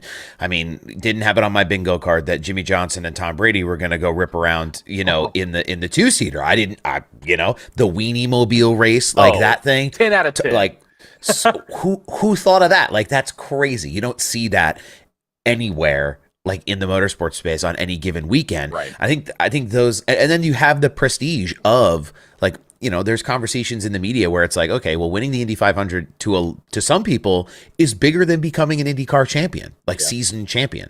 And the history and the heritage of that place. Did you happen to go to the museum while you were there? No. So Saturday was all booked. They just remodeled it, I know. They did. I've been to the track. I went to the track like 2 or 3 years ago. No events were happening, but I got to go to the museum. It was incredible just to see like the history of the race itself and what used to run there, compared to the spaceship level cars that IndyCar is working with now, where it's incredible to have that context as a fan. I think it makes you appreciate the racing that much more, but again, the spectacle, the Blackhawks flying and stuff, like, oh my goodness. Dope. Oh my gosh. So the museum, we were going to go try to do that. Ultimately, we had to get back into town the next day. So didn't really have a good time to do that on Monday. But one thing I want to go back to, you said about Tom Brady and Jimmy Johnson riding around. Yeah. The amount of boos that we heard in the stands when Tom Brady went by and middle fingers I saw. Let me just say, they don't like Tom Brady in Indianapolis very much. Yeah. Understandably so. I can get it. I get it. But I just laughed the whole time. But the Blackhawks flying over was surreal. I mean, I saw them going around and I was like, there's no freaking way. There's no damn way they're doing this. And they were flying pretty low as well. Yeah. I mean, it was low. You could see it on TV. Oh, yeah. It looked like you could reach out and touch them from the grandstands. And those things are massive. And that just leading the field around, I mean, the pageantry, the traditions of it, when they played taps, I don't know if they showed that on the broadcast, but that just, everybody's quiet, just chills up and down my arms. I mean, it was surreal. And I think the thing is that looking throughout the day that we were there, because it was my first time, and three of our first times, the group that I went with, 3 out of the 4 people we've never been, getting there early was so worth it, because you got to really, and getting there early enough to where it's not a lot of people, you could take it all in and just be in the moment. You're not getting there when it's jam-packed. Let me tell you, when it was, 9, 10 o'clock, everybody was showing up. Yeah, you were packed like a can of sardines in that freaking Midway. But it was just done very, very well. I mean, everything from the obviously concessions are going to be long. There's nothing you could do about that. But the merch tints. I mean, everything was A plus in my book. So yeah, incredible. Honestly, incredible. You think you're gonna make this a tradition? Yeah, Oh, where it's like, yeah. because I know you said you knew somebody who had been like 20 years, or somebody who reached out to you who'd been like 20 years, and I've seen a lot of people who are like, yeah, this is my, I know somebody from work. This is his 30th year going to India, and there's people who live there who go, their grandfather went and they go, and it's like this is a big thing that people like make a tradition. So it's good to hear that you're bought in enough to like be all right, cool, yeah, for sure. Go back. Yeah, it's definitely going to be an every year thing. It has to be. And thinking about, so my friend Zach, met him there. He's been and sat in the same section for like 20 straight years. He's been with his family. We had a guy in front of us that it was his 43rd. Wow. Yeah. And so I don't think he hasn't gone every year, but he said the first race he went to, I think he said was 1968. And that's so like Mario Andretti. Yes, days. That is, which is, I mean, you're talking about elite of the elite in motorsports. I mean, that is, that era was unparalleled. So and that's the cool thing about it. There's so many stories that outline the whole weekend. You could be sitting next to somebody who's never gone. You could be sitting in front of or behind somebody who's gone every year for the past 40 years, and he could tell you the stories. And that's what he was doing. He was telling us the stories of what it was like coming to the track as a kid in the 60s. And it's just like, that just makes this event so much more prestigious and so much more meaningful to everybody. And I could see why people go to it every single year, even if the racing's a dud, which people may say it was. Like, see, the raw speed of these cars on this track in person, it's gotta be wild. Like, it makes NASCAR looks like a snooze fest. It'll make NASCAR really look like that exciting, that fast. Well, they're passing you at 230. 230. Yeah, like, I mean, the Cup cars can only get to about 190, 193, 194 if they're, on a good day and on a super speedway. But again, the whole thing, if you haven't gone, you have to go. I mean, it is a bucket list, 100%. Yeah, absolutely. It's been on my list. I thought I would get out there by now, but I haven't quite made the trek. So it's definitely one of those. I feel like everybody who's into motorsports in any capacity, it's a hallmark event. If you get the chance, you go. And then you end up last night at Nashville, which watching it on TV, I'm sitting there and it's like it's big Dover to me. Like, I'm a Dover guy. I've been to Dover how many years in a row, and I'm like, concrete super speedway where they're complaining they have no brakes and have to shift through the corners. This is a big short. This it sounds stupid, but it's a big short track. Yeah. That's the way it felt most of the night. So you go out to Nashville now too. That facility looks incredible. I heard the tear down a little bit. Gluck was talking about his experience there and how it was more than what he anticipated it would be in terms of from where it started. And I don't think a lot of people realize Nashville only was reintroduced to the Cup schedule 4 years ago. Yeah. So this is a fairly new experience for fans after a long hiatus. You are like right there. What you were there all weekend. You got to see some great racing. That truck race was unbelievable. I was sitting right here watching it. Raja Karuth put on a show. I mean, they all did with Heim and Riggs, and I've never sweat more over a truck race finish than I did sitting there. And it's like, my God, but the racing looked really good all weekend. Maybe not as in your face as the Coke 6 or a track like Charlotte for this next gen car, or even for the Xfinity cars. But there were some exciting things. What was that experience like being at Nashville? It was phenomenal. Also, one thing I have to say about Indy, because I know people are going to ask about it, the tailgating is absurd. I'm sure a lot of people can equate it Talladega level, Talladega Boulevard level. Wow, and that's all I'm going to say. So that level, we did not participate because we wanted to be at the track, Sal. But it is yes, I with all the comments I've gotten, there are specific places to where it is maybe even a level above Talladega Boulevard. So that's wild, because I've seen the dirtiness that goes down on Talladega Boulevard. If you can get a level above that, Not You're everywhere, doing something special. not everywhere, but it's a party all weekend long, and that's really cool. How many campers and who was tailgating and who had tents set up, and the families that were around the area. I mean, it literally the whole city celebrates, and that was a really cool thing. But okay, Nashville. So I had to make that point because I know a lot of people are asking me about how that was. We didn't do it because we wanted to just go experience the track and be there for the first time. So Nashville, it was from where it started. This is the fifth race that they've had here, fifth race weekend. From where it started to where it is today, completely different experience. Obviously, the first year was back, huge because of the fact that it was back. This year felt more like an event, like an experience. And the way that they've brought in, I'm just going to say this, a more appropriate sponsor, I would say, one that's more recognizable among people who are not fans of racing. Mm-hmm. Everybody knows what Cracker Barrel is. Everybody's drive down an interstate and seen a Cracker Barrel, like, oh, look, there's a Cracker Barrel.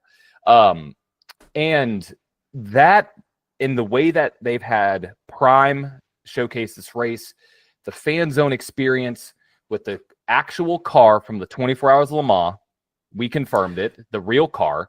That car gets around, by the way. That thing travels. It does. It's so cool to see in person. It does. And the Dale Senior car that they had there, the activations they had, there's even the small things. There's like string lights underneath the main grandstand that makes it a little bit more of a almost like an elevated field. There's I think it's Echo Park, the Echo Park suites that are behind, I think it was like Bowman all the way down to past Byron stalls. That was a whole experience with string lights. And something just as small as that really elevates what this event is.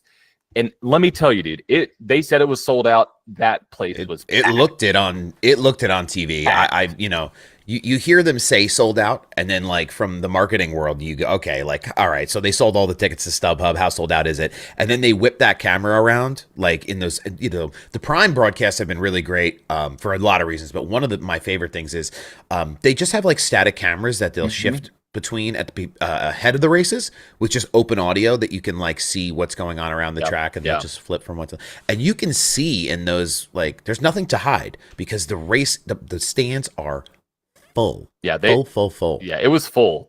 We had one seat to the left of us, but we were at 133, so it's basically where the grandstand kind of starts to turn and go along the curvature of the front straightaway. But it was packed, and I got to say, it was a lot of younger people like our age, a lot, which is beautiful to see. Because I saw somebody on social media today, and I didn't comment, I didn't stitch it, but I might stitch it because I like stirring the pot a little bit. And it was just this older guy who was like, it's usually the ones you want to stir things up. Oh yeah, it gets fun. Had one of my comments. Well, I had a young kid in my comments this morning. But either way, this guy was like, yeah, NASCAR sucks because you got to pay for Prime. And then somebody that I know commented and said, well, did you know that Prime has a free 30-day subscription that you don't have to do anything, and you could watch all 5 races? And I'm just like, thank you. And I mean, I will admit, having this many like platforms to have to watch a sport, it's annoying. I get it, 100%. Yeah. But the level that Prime has been able to create of what just the broadcast in of itself, they can make a boring race exciting, which is what I kind of heard what this was at the track. Now, don't get me wrong. On TV, it's one experience than what's on the track. And to me, what I was looking at was I was literally timing the gaps between where Blaney was, where the back of that line of cars were, where Gibbs was kind of pulling them along, and where Joey Logano was in P4. Timing that gap, I was looking at and watching different battles going on track. And to a casual fan, they're not going to pick that up out on track. It's just not going to happen. But I thought that the way that the track and just the event as in of itself, it kind of was starting to feel more of like an experience than a race. I mean, it felt more complete this year, I guess I got to say. But Prime, Oh my I think goodness. that's what a lot of venues are searching for. Yeah. I think a lot of venues are searching for that experiential play versus just being a one kind of dimensional event. Um, I know that from working in the event space where it's like, we have this event, but how can we make it more appealing? But, where is the mass appeal converge with our audience? Yeah. And I think NASCAR has done a great job, and the tracks themselves really, I guess, deserve most of the credit. The staffing at the tracks, and the promoters and the people that are really pushing the envelope, because you get more conversation now about how they're more than just a race. And Prime, I mean, if you get the chance, I would encourage you to go back and just like scroll through the broadcast from Prime. Yeah. But like they did a great job of making certain moments in that race that could have been presented in much less exciting ways. They made them feel important, and they talked about certain things on track, like when Blaney was out and away, there was a lot of focus on how he got there. Like, let's tell the story of, okay, yeah, he is 3 seconds ahead, but we're not going to talk about, how there's such a gap. Let's talk about what got him there and the history with Penske and the way that they call their races and they flip strategy. And, and then there was a lot of conversation around Carson Hocevar because he's running in second place at the end. With everything that happened earlier on, is he going to be this villain after this week? And, there was a lot of conversation there, but the battles that they've been able to showcase, that was my biggest complaint about previous broadcast partners, was they wouldn't split screen the leader and a battle for 20th. Right. If cars are running side by side, I want to see it. 100%. Like, and I feel like Prime has done a lot of that. I've had people who I'm friends with for years who not into motorsports at all. Cars go in circle, me no like. And yeah. I have a friend who works in the entertainment industry, works for WWE, and he, there's a tie there to NASCAR, but he never watched. And I was talking to him last night, and he was like, yeah, like I'm a big Denny Hamlin guy now. Like I watched the last 2 weeks, and I like this, and I like that, and they do this, and I'm like, so like to your point about the older generation too, I can't get Prime. Well, it's not for them. Like I encourage everyone to use their 30-day trial. Go use it. But this is not for you. Like this is not for, like, my dad didn't know how to get Prime up on his smart TV. Yeah. There's a button on the remote that says Amazon Prime. Like this isn't rocket science. We're not splitting atoms. Right. Regardless, this is not designed to continue to cultivate an audience of that generation. It is designed they're planting seeds with these types of broadcast deals and the activations on track, and it seems to be working. I'm sure there'll be a comprehensive look back at the end of this year. Okay, where did we see the most growth, in what demographics, in what, and what's important to the sport? Yeah. I'm really excited to see how that all breaks down. I think that data will be super useful to not just NASCAR, but to teams and how they market themselves as well. Sure.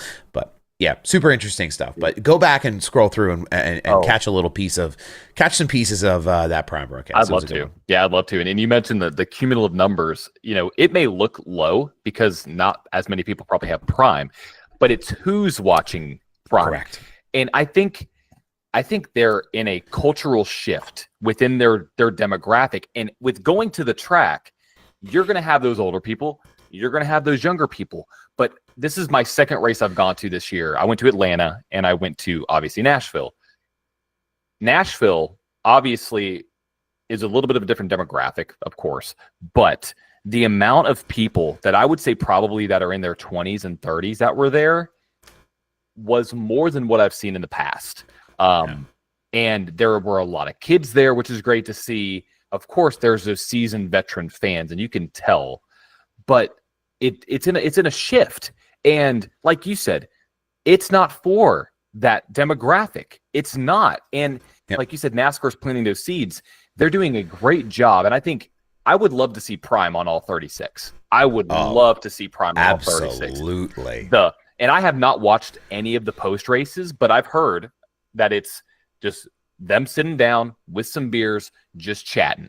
Like it's 10 out of 10 just in entertainment and even in information. Like it's journalism with its shirt unbuttoned. It's exactly, it's nice. and yeah. and you said back to the point of Blaney out front with 3-second lead. In any traditional freaking broadcast, they're just gonna kind of yap. Oh, he's got a 3-second lead. Mm-hmm. Oh, mm-hmm. 3.5. We've seen it and heard it already this year. Like, and I haven't heard it, but the fact to hear that they're storytelling how Blaney got there. Oh yeah, it's what the generation that is going to build NASCAR to a different level or to where it can be. That's what's going to matter. Carson Hocevar going out there, sitting in the stands. He was the truck race. 3 races, 3 rows behind us, and I think a section over.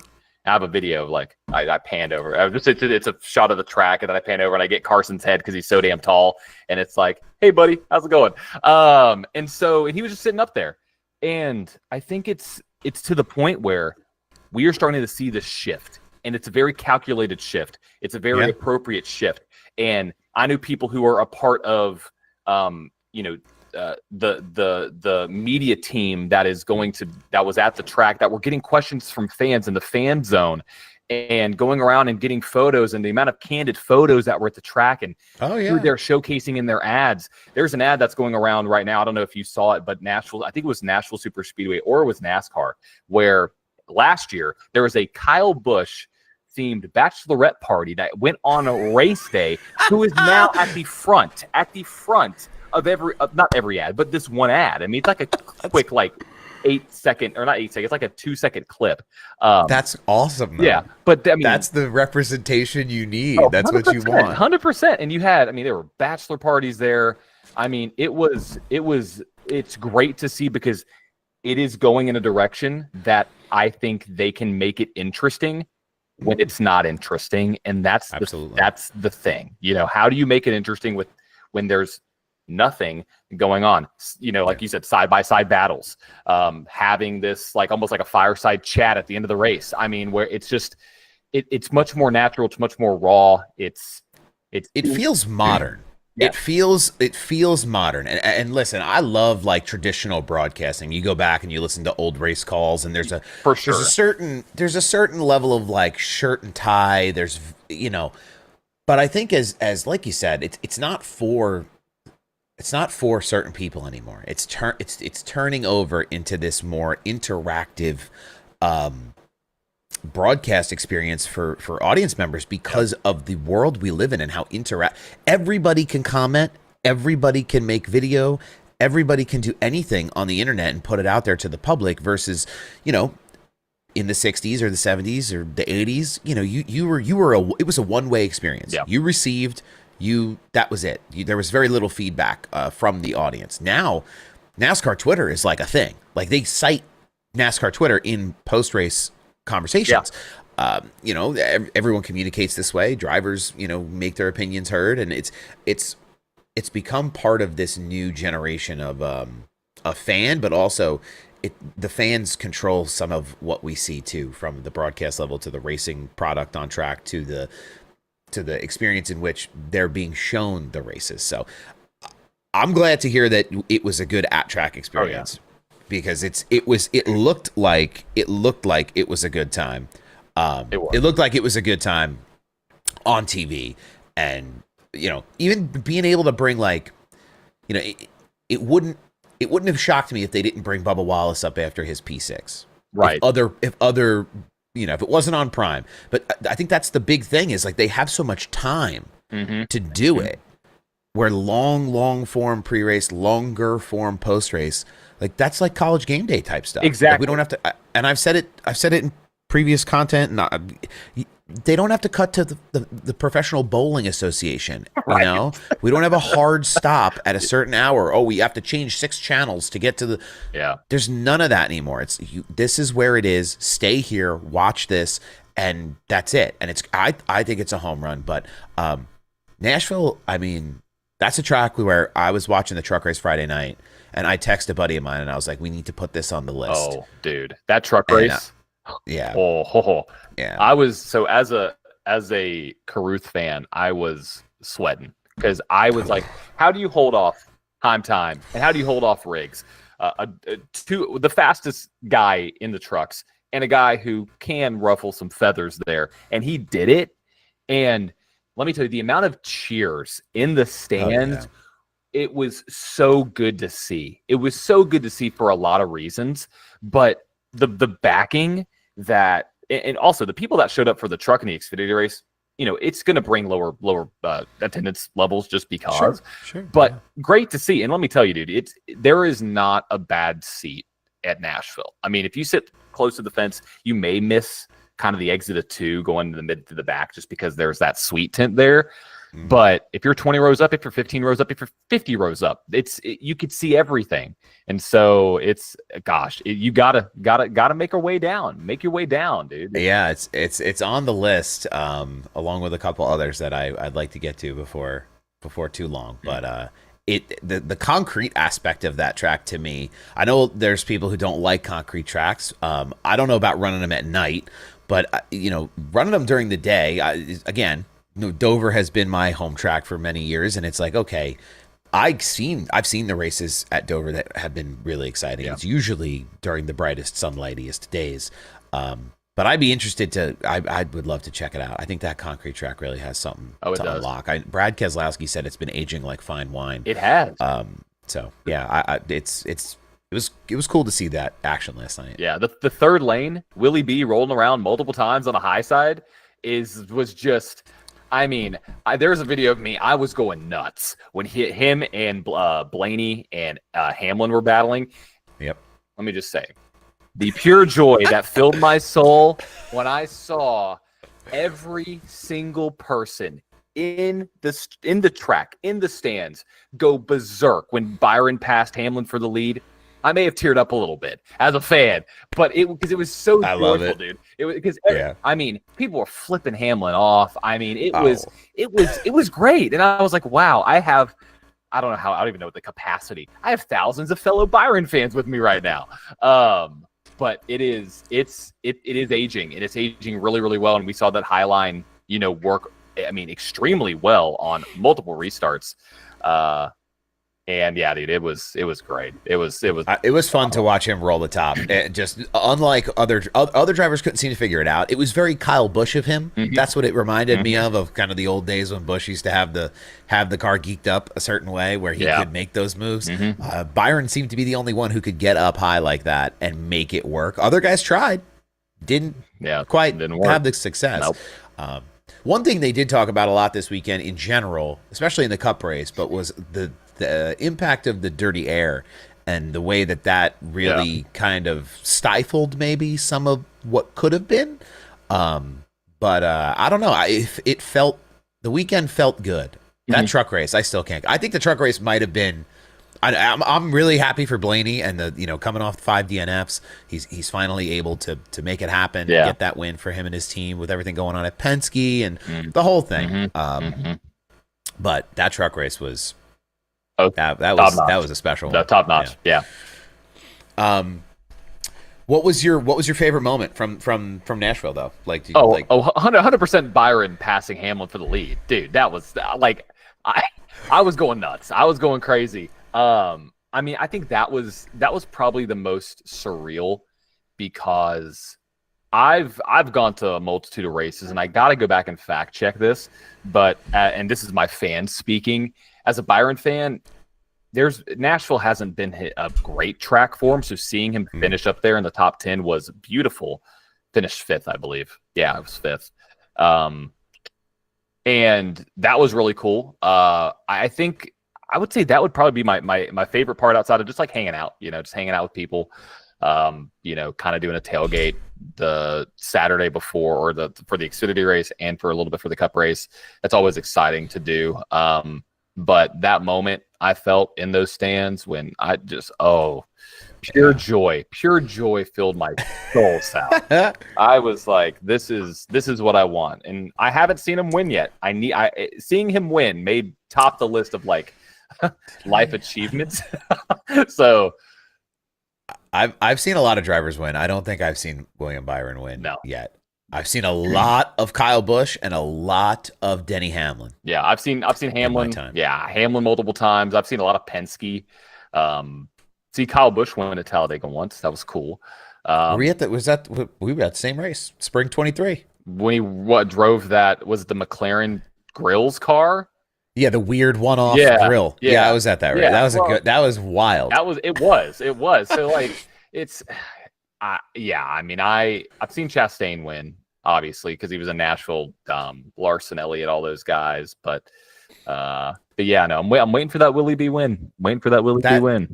That Kyle Busch win at Talladega was the first half of my back-to-back weekend where we went to Talladega, me and a couple of the boys drove from New Jersey to Talladega, 17-hour drive. Oh, no. Oh, no. So we went for the weekend. We had intended, okay, this is what we're going to do. We're going to show up. We're going to see the trucks. We're going to see the Xfinity cars. We're going to see it all. We're going to go to the Cup race, the whole nine. Talladega Boulevard, the whole rig. Oh, boy. All right, so we do that. Time to go home. Race is over. Pack it in. On the car ride home, we go, well, Dover's next weekend.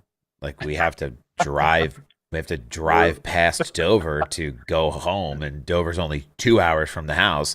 So we ended up all going home, unpacking our stuff, and then the next weekend jumped back in the car and went right back down to Dover. Right back down to Dover.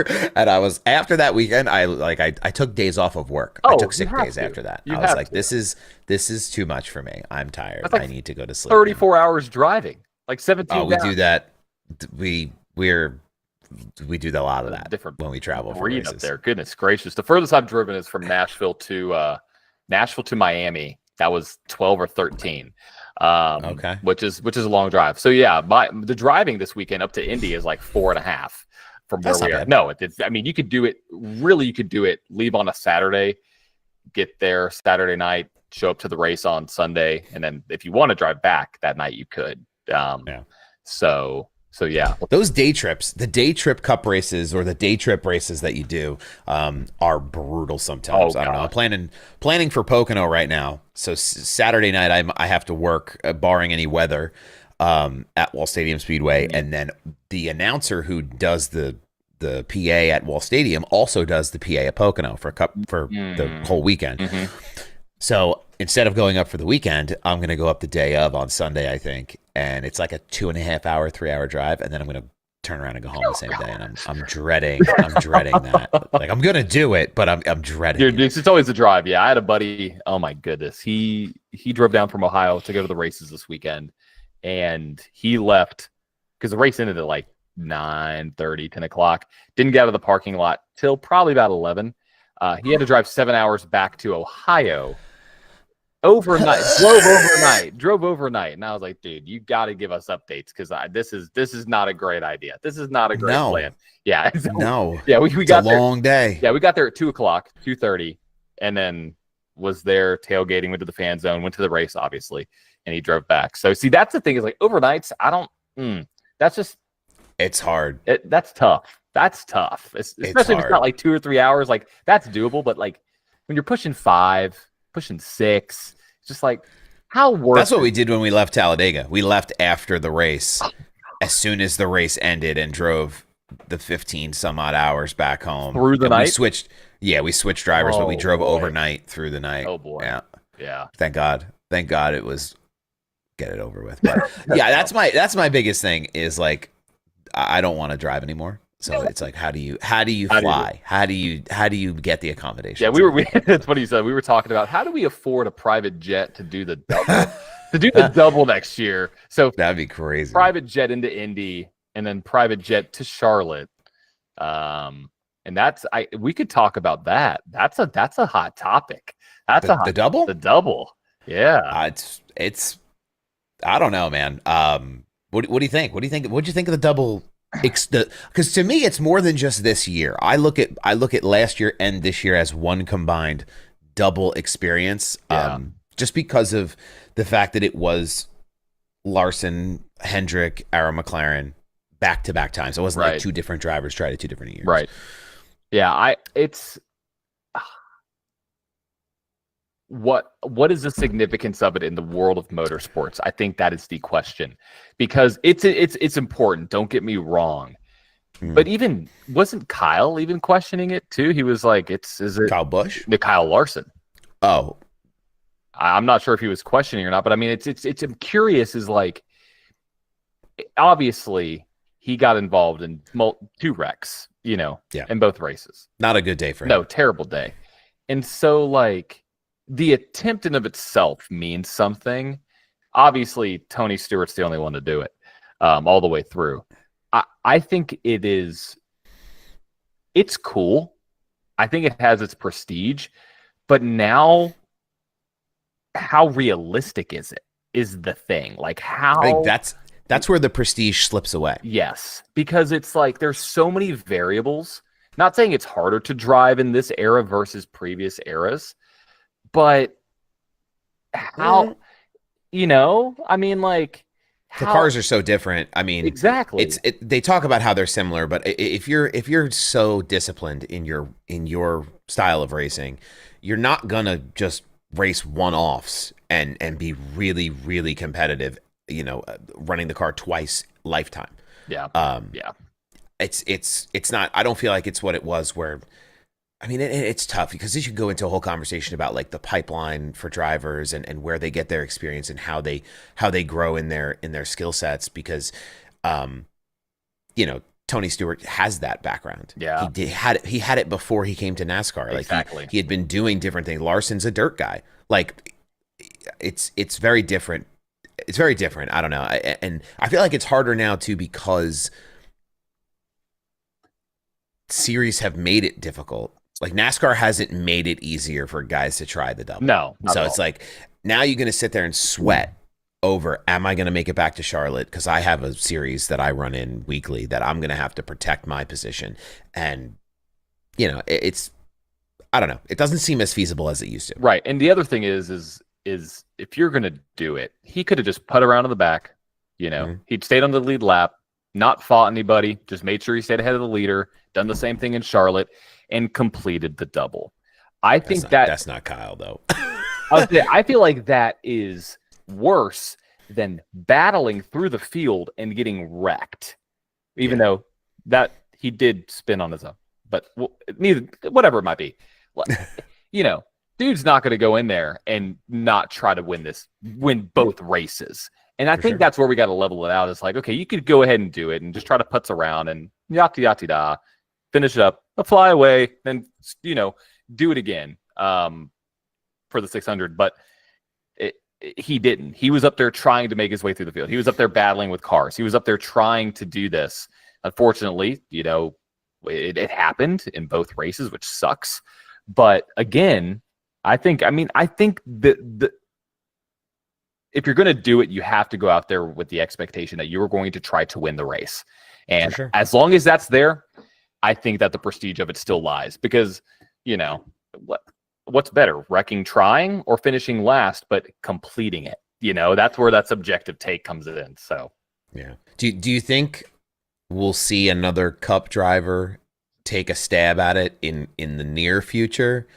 Or do you think it's kind of this passing thing now where other drivers have watched Larson go through what he's gone through and go, maybe that's not. And I understand the drivers don't get to decide. I had somebody trying to chew me out in a comment. I understand that it's not a driver decision, right? It's a money decision. They need to get the right sponsors. They have to have the right people on board to even allow the opportunity to be offered, much less for a driver to accept it. That's why you hear like Kyle Busch talking to Denny Hamlin recently about how he had deals lined up all over the place and then it never ended up panning out. But like, I'm curious, do you think another driver will take a stab at it, or do you think it's going to be a thing where they kind of lay low on it for a while? It's after what has happened the last 2 years with it. I think it may lay low just for a little bit of time, but I think it's not going to take as long to do it again. I think it's going to happen probably within the next 5 to 10 years.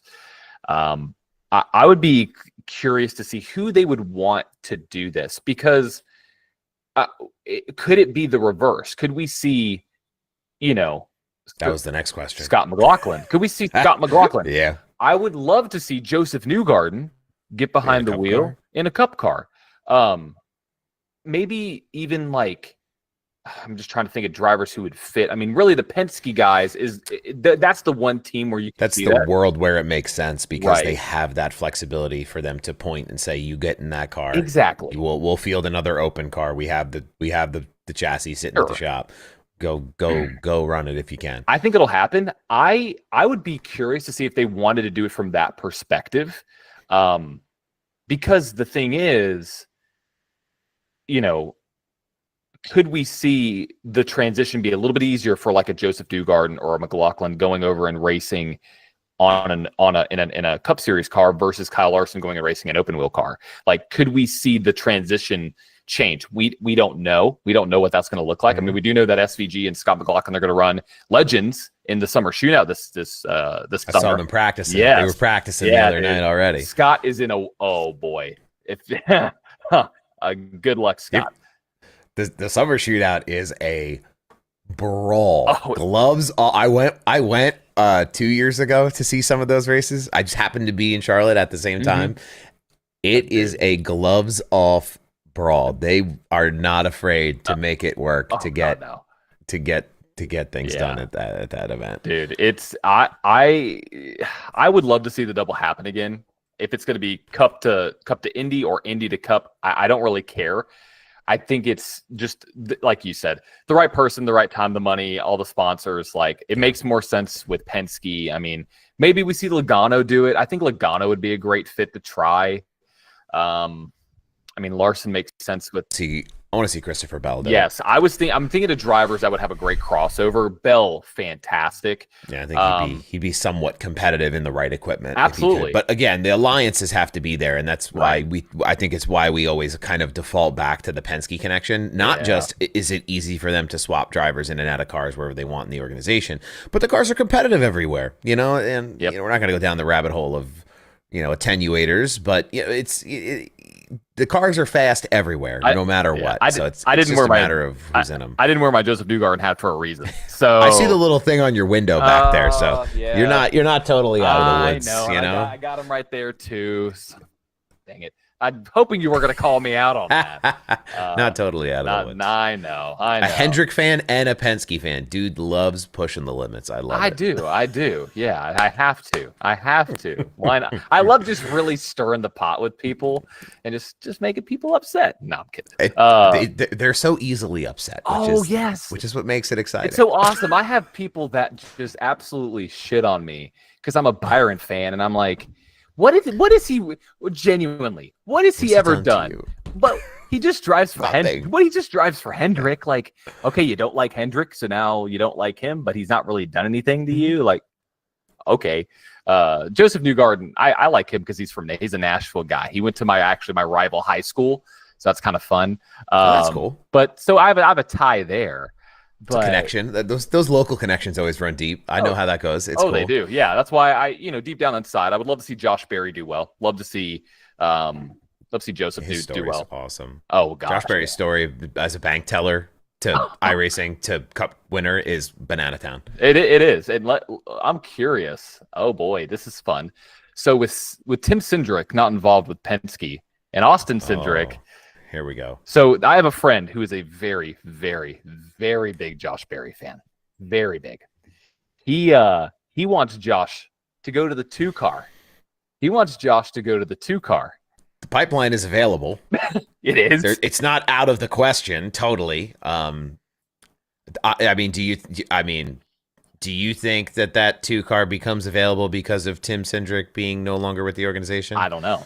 I don't know. I mean, because here's the thing: both have won a race this year. Sure. Who's got the higher ceiling is where I get into it, where it's like, I don't know the answer. I don't think he's going to lose that ride. I don't either. But could we see a swap? Could we see a swap? I mean, the trade market in NASCAR has certainly become a thing. Yeah. The Haley LaJoy thing was kind of the first time we've seen it in recent memory. But I mean, over the years, you've seen relationships change and drivers end up other places over a lot less than what this situation was. So Certainly not out of the question. I don't know. I think Barry is better than Cindric. I think Barry. Oh, I think he's more well-rounded as a driver in general, from his late model experience all the way up through what he's doing now, from the time he spent in Xfinity and the whole thing. Not to like minimize Cindric's accomplishments, because he's an Xfinity. Is he Xfinity? Do you win an Xfinity Series championship? I want to say yes. I want to say yes. Yeah, fairly certain he did. May have to fact check that one. But both are good in their own right. But I think Barry has more potential just because of what he's been able to do throughout his career across a lot of different things and being able to win. Like, I don't think the Wood Brothers cars are better than Penske's. And the fact that Josh got the win at Vegas was monumental for him. And he's been able to run up front too. He's been able to be up there in a serious way, and week in and week out. And we no hate on Harrison Burton, but it wasn't there. It just wasn't there. And you've seen what he can bring to a team.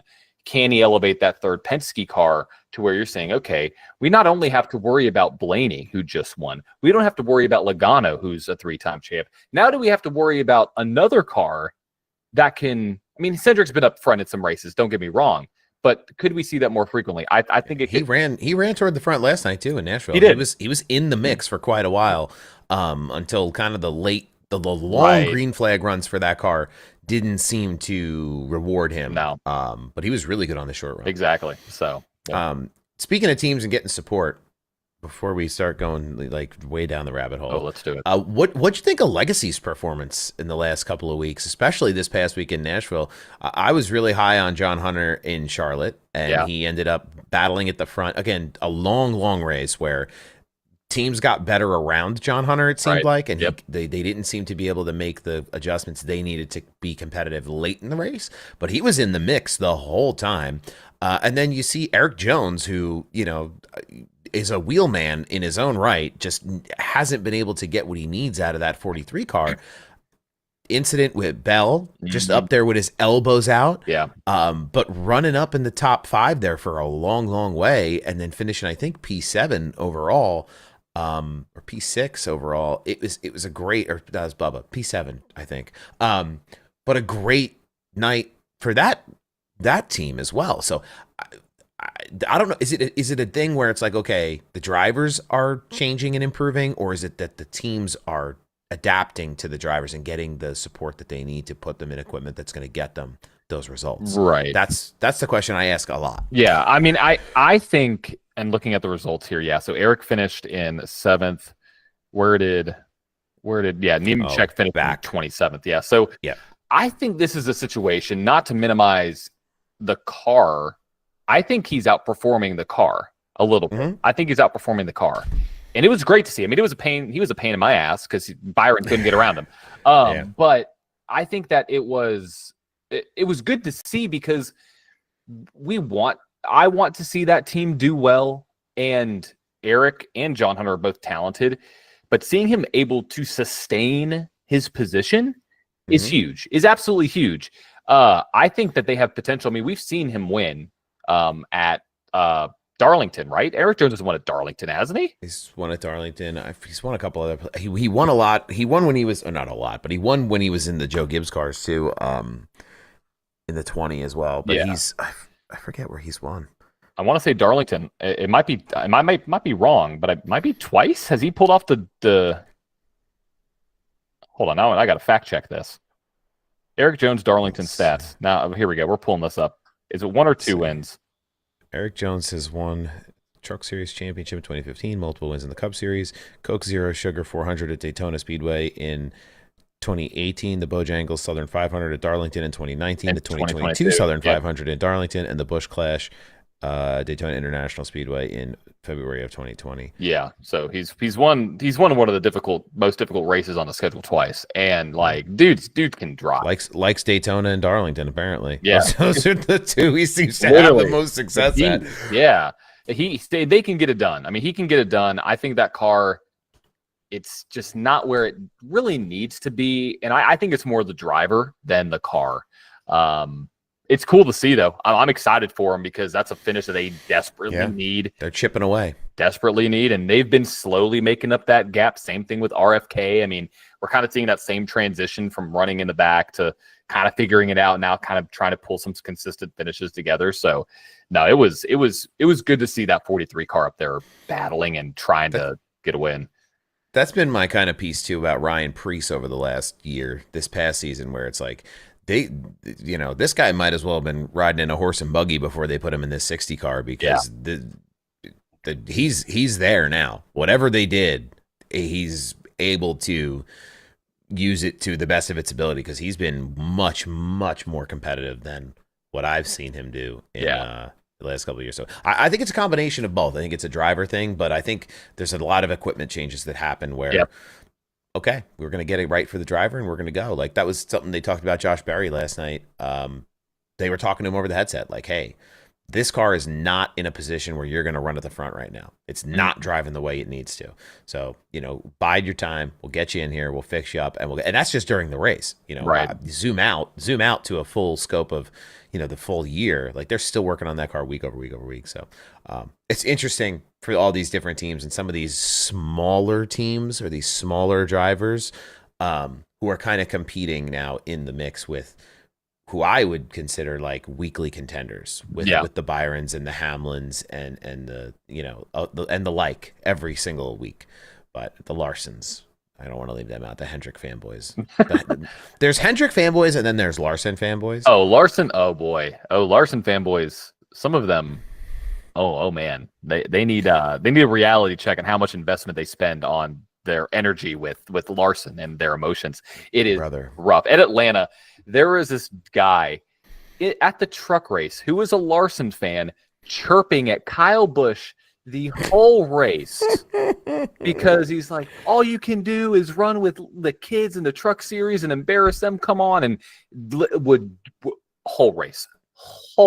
Isn't that what Kyle does in the Xfinity series? Crazy, dude. Don't use logic. Don't think about thoughts. It's so wild. I think I lost brain cells listening to this guy. I had a video that I made about Chris Wright. Yeah. Oh, dude. It has like 1 million. It has almost like 1 million views on Instagram. I hate it. It's the worst. How dare you talk about Kyle Larson like that, Sal? Every comment. How dare you? Every single comment is how dare you talk about the greatest driver in the history of motor. Oh my goodness. Brothers and sisters, we're not talking about Chris. We're not talking about Kyle Larson. We're talking about Chris Wright. You guys are not watching or paying attention. There's a lot of Timmies and Jimmies out there with access to keyboards that are just flapping their gums because they love Kyle Larson so much. It's so funny. It's so I need to go. Exhausting. It is. I need to go scroll through that video because when you posted it, I mean, okay. Well, no, comments are toxic. Good luck. I can't use my I can't apply logic to this because you can tell it's an Xfinity car. It's not a Cup Series car. If you know what you're looking at, what's in front of you. Well, I mean, that just shows you the intelligence of Kyle Larson fans. You said it, not me. I said it, not you. I'm kidding. I know Larson fans. They're there's good and bad in all. There's good and bad in all, and there's a lot of bandwagoners. That's the big thing with him is he has a lot of dedicated fans, and then he's picking up all the extras along the way too that are just like, yeah, I like that guy because he wins a lot. And meanwhile, they know that's all they know. They know nothing else, which makes it that much more difficult. It is to reason with these people, but you can't. I mean, yeah, just got to use your eyes sometimes. Yeah, use your eyes. So, any big F1 things that you have cooking? I know that you report on F1 for ATYL. I know I'm not as invested in F1 as most people. I casually follow, so like I know things happen, and that's about it. But like, is there any F1 things that you have on the table for after this weekend, or things that are exciting for you in the F1 world right now? So I got a juicy take on Lance Stroll. So there's a lot of speculation to why he may have broken his hand or injured his wrist. Wasn't he punching somebody in the head or something? So apparently, and this is all speculation, Reddit. Saw it on Twitter. Twitter theories. Twitter and Reddit can both be very toxic places. But apparently there was reports that he was kind of going on a little bit of a of a rampage. I think that's the adjective or how they describe this, or a temper tantrum, or however you want to say this, and being very rude to team members and using specific language and kind of going about and, kind of going off a little bit. There are rumors that he punched a wall. There are rumors that he broke things. Who knows what actually happened, but there is speculation. Somebody knows. I bet Lawrence knows. I bet Mr. Lawrence knows. But yes, he missed because that is what the speculation is. The report that I saw from F1 was very, very, very vague. Just that he injured his hand. That's interesting. Also, you mean the governing body that doesn't want people cussing over the radio isn't going to tell you if somebody punched a wall? That's precisely, exactly. I think the other thing is the whole the Max fiasco that's been going down on social media, dude. From Jesse, one of the guys I went to the race with yesterday, people have apparently on social been eating Max alive for his actions at the end of the Spanish GP. That's where I saw all the action. All of my F1 information this week was brought to me courtesy of Max running, whoever that was. I don't even know who he ran off the track, but it was like makes deliberate contact. It was George Russell? George Russell, yes. And let me tell you, the evidence is looking pretty damning right now. I don't know. Rough. The internet has ruled him guilty. It was rough. So here, the first part about this is, and I got to take my Ferrari hat off and put my F1 hat on. So him and Leclerc made contact coming to the green or coming to the line with like 5 to go after they got the green flag. Max had an incredible save out of the last corner. Charles could not pass him before the start-finish line. Timed it up very well. They made contact. Max was whining about that. Max doing what Max does sometimes. Rosberg came over the broadcast and was like, "Max, that's ridiculous. Stop it. No, just stop it. You are in the wrong. Just stop it." Then George does make contact with Max in turn 1. That is apparent. What I don't understand was why Red Bull was like, "You need to give George the spot back," which didn't make sense. And then Max went to give the spot back, and then did what you saw. He said he said he locked up or something like that. I might be wrong, so don't quote me on that, but something like that. But it looked like he deliberately missed the corner and knocked Just George out of the way. it. Oh yeah. Yeah. And it was a NASCAR move. In NASCAR, that would have been applauded. You'd have seen people stand to their feet and cheer. In Formula One, was a Kenseth Logano-esque it was level deal. It looked like it was. I yelled. I was like, no. I was like, I had a friend who was watching F1 for some of the first times, and I was like, dude, you probably just watched the most exciting race of the season. Yeah. In these last 5 laps. I'm curious to see what this is going to do because he got 3 penalty points. Max got a 10-second penalty and 3 penalty points. You know what that means, Sal? I don't know what penalty points are. I know the 10-second penalty is going to affect his finishing position, but I do not know what the penalty points are about. You can only incur a certain amount of penalty points for a certain duration of time. He is 1 penalty point away from a 1 race ban. Wow. So it's like red cards and yellow cards in soccer. Okay. Yeah, that's exactly. The vibe. If you get a certain number of things against you, they kick you. Yep. So I believe it is. If he missed a race, imagine. Oh man. Oh, McLaren would drive away with this thing. They already are. They're already doing a good job of that from what I can keep up with. It seems like yeah. I mean, between Lance punching walls, between Max driving people off the track, in F1 land, it is a WWE brawl right now. So it's pretty spicy. Pretty spicy. They gotta match the entertainment product of NASCAR on Prime. Well, Max is doing it in and of itself. I mean, dude's freaking knocking people out of the way. Yeah, he wants to win. He doesn't like getting beat, it seems. No, I will have to say though, a lot of people think he can't pass, like he cannot make calculated passes. In that race, he was doing it. He can pass. I don't care what people say. Like, and I say this to a lot of people because they're like, oh yeah, it's just the car. Well, no. He's been overperforming what that car is able to do. And just because you get an exceptional car doesn't mean that you're going to match that with. Oh, you have to drive it exceptionally. Exactly. Somebody's still got to get behind the wheel. You got to execute it. You got to execute it. I mean, look at what's happening with Yuki Tsunoda right now. It sucks. I hate it. Don't get me wrong, but like, you got to give credit to where credit's due. But Max, naughty. That's what I said at the end of my video. I was like, naughty, Max. Naughty. Very bad. Very bad. Oh man. I'm looking at my clock. Are there any? I asked Buddy this when I talked with him last time. Are there any? So what is it? We ask 1, 2. I have two keystone closers that I ask. So okay, cool. Are there any really hot takes that you have, more pertaining to the Cup side or the Xfinity or the truck side of the world, that you can sizzle up, that you've had like kind of you're stewing on, that you're like, Buddy told me he hates next gen racing. That was his kind of piece on it, which wasn't exactly the hottest take. His hot take was that SVG should be considered one of the best drivers in the world, along with Max and Kyle Larson, which is a hot take.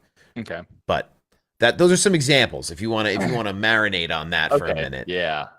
Oh, boy. The other question is, what was your first car and what do you drive now? I stole that one from Harvick's Happy Hour. I love that one. Oh man, I'm gonna have to think about this hot take one, because that's there's a lot. There's a lot of places I can go with this. How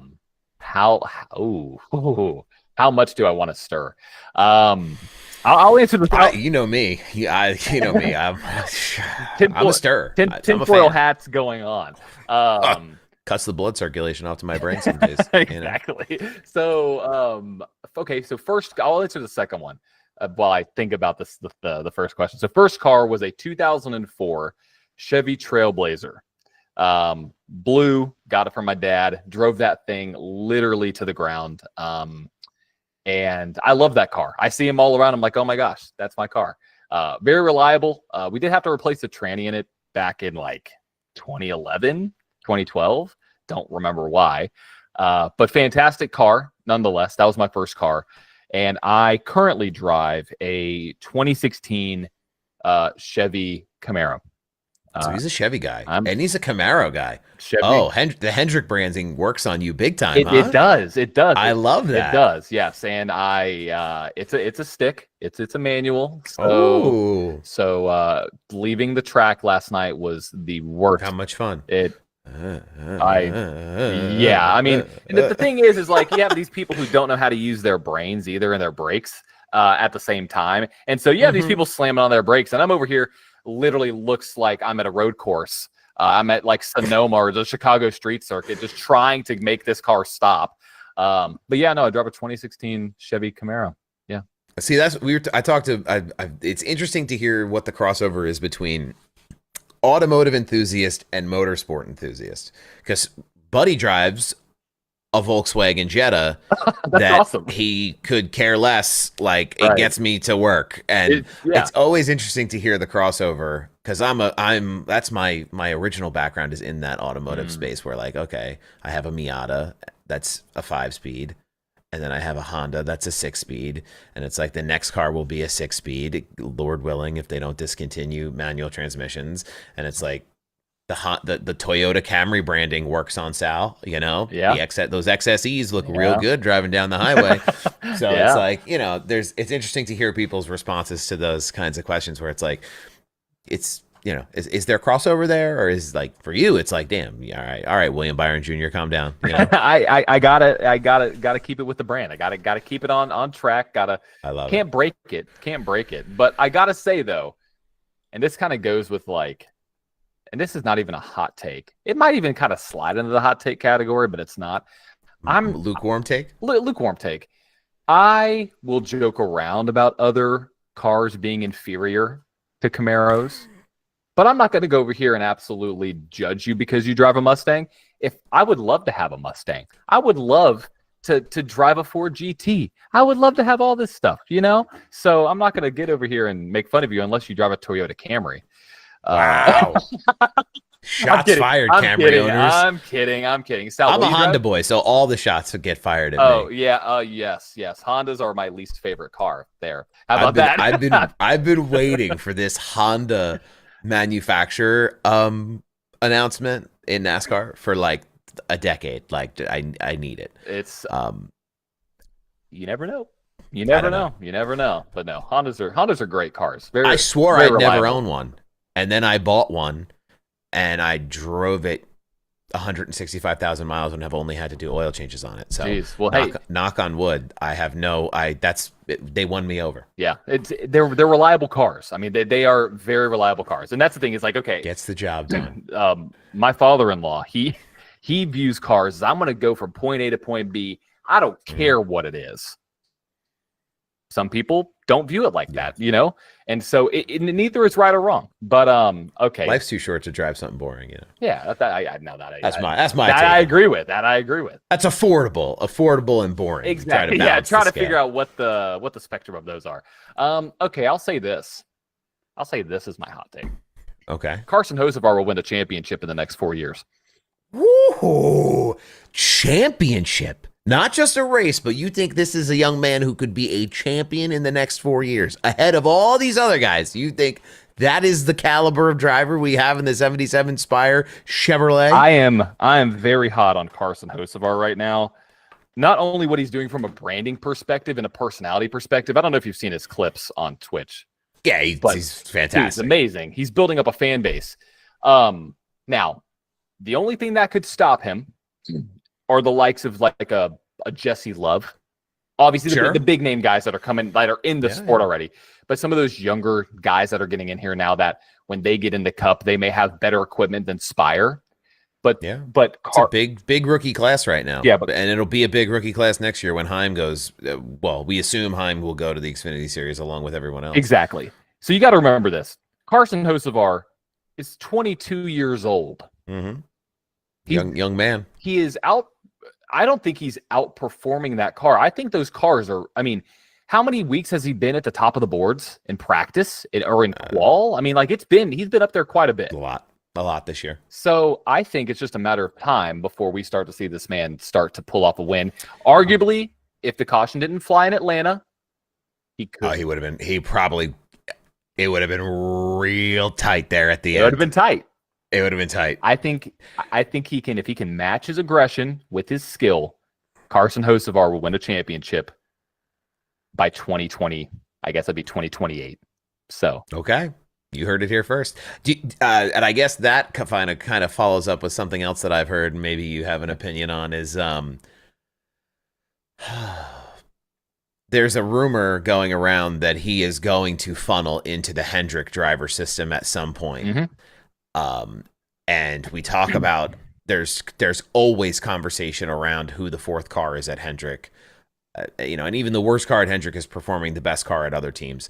But do you see a young man, Carson Hocevar, being a champion in a Spire backed vehicle or a Hendrick Motorsports backed vehicle? I think from a consistency perspective, Hendrick makes the most sense. Sure. But I also think that oh man, that's tough.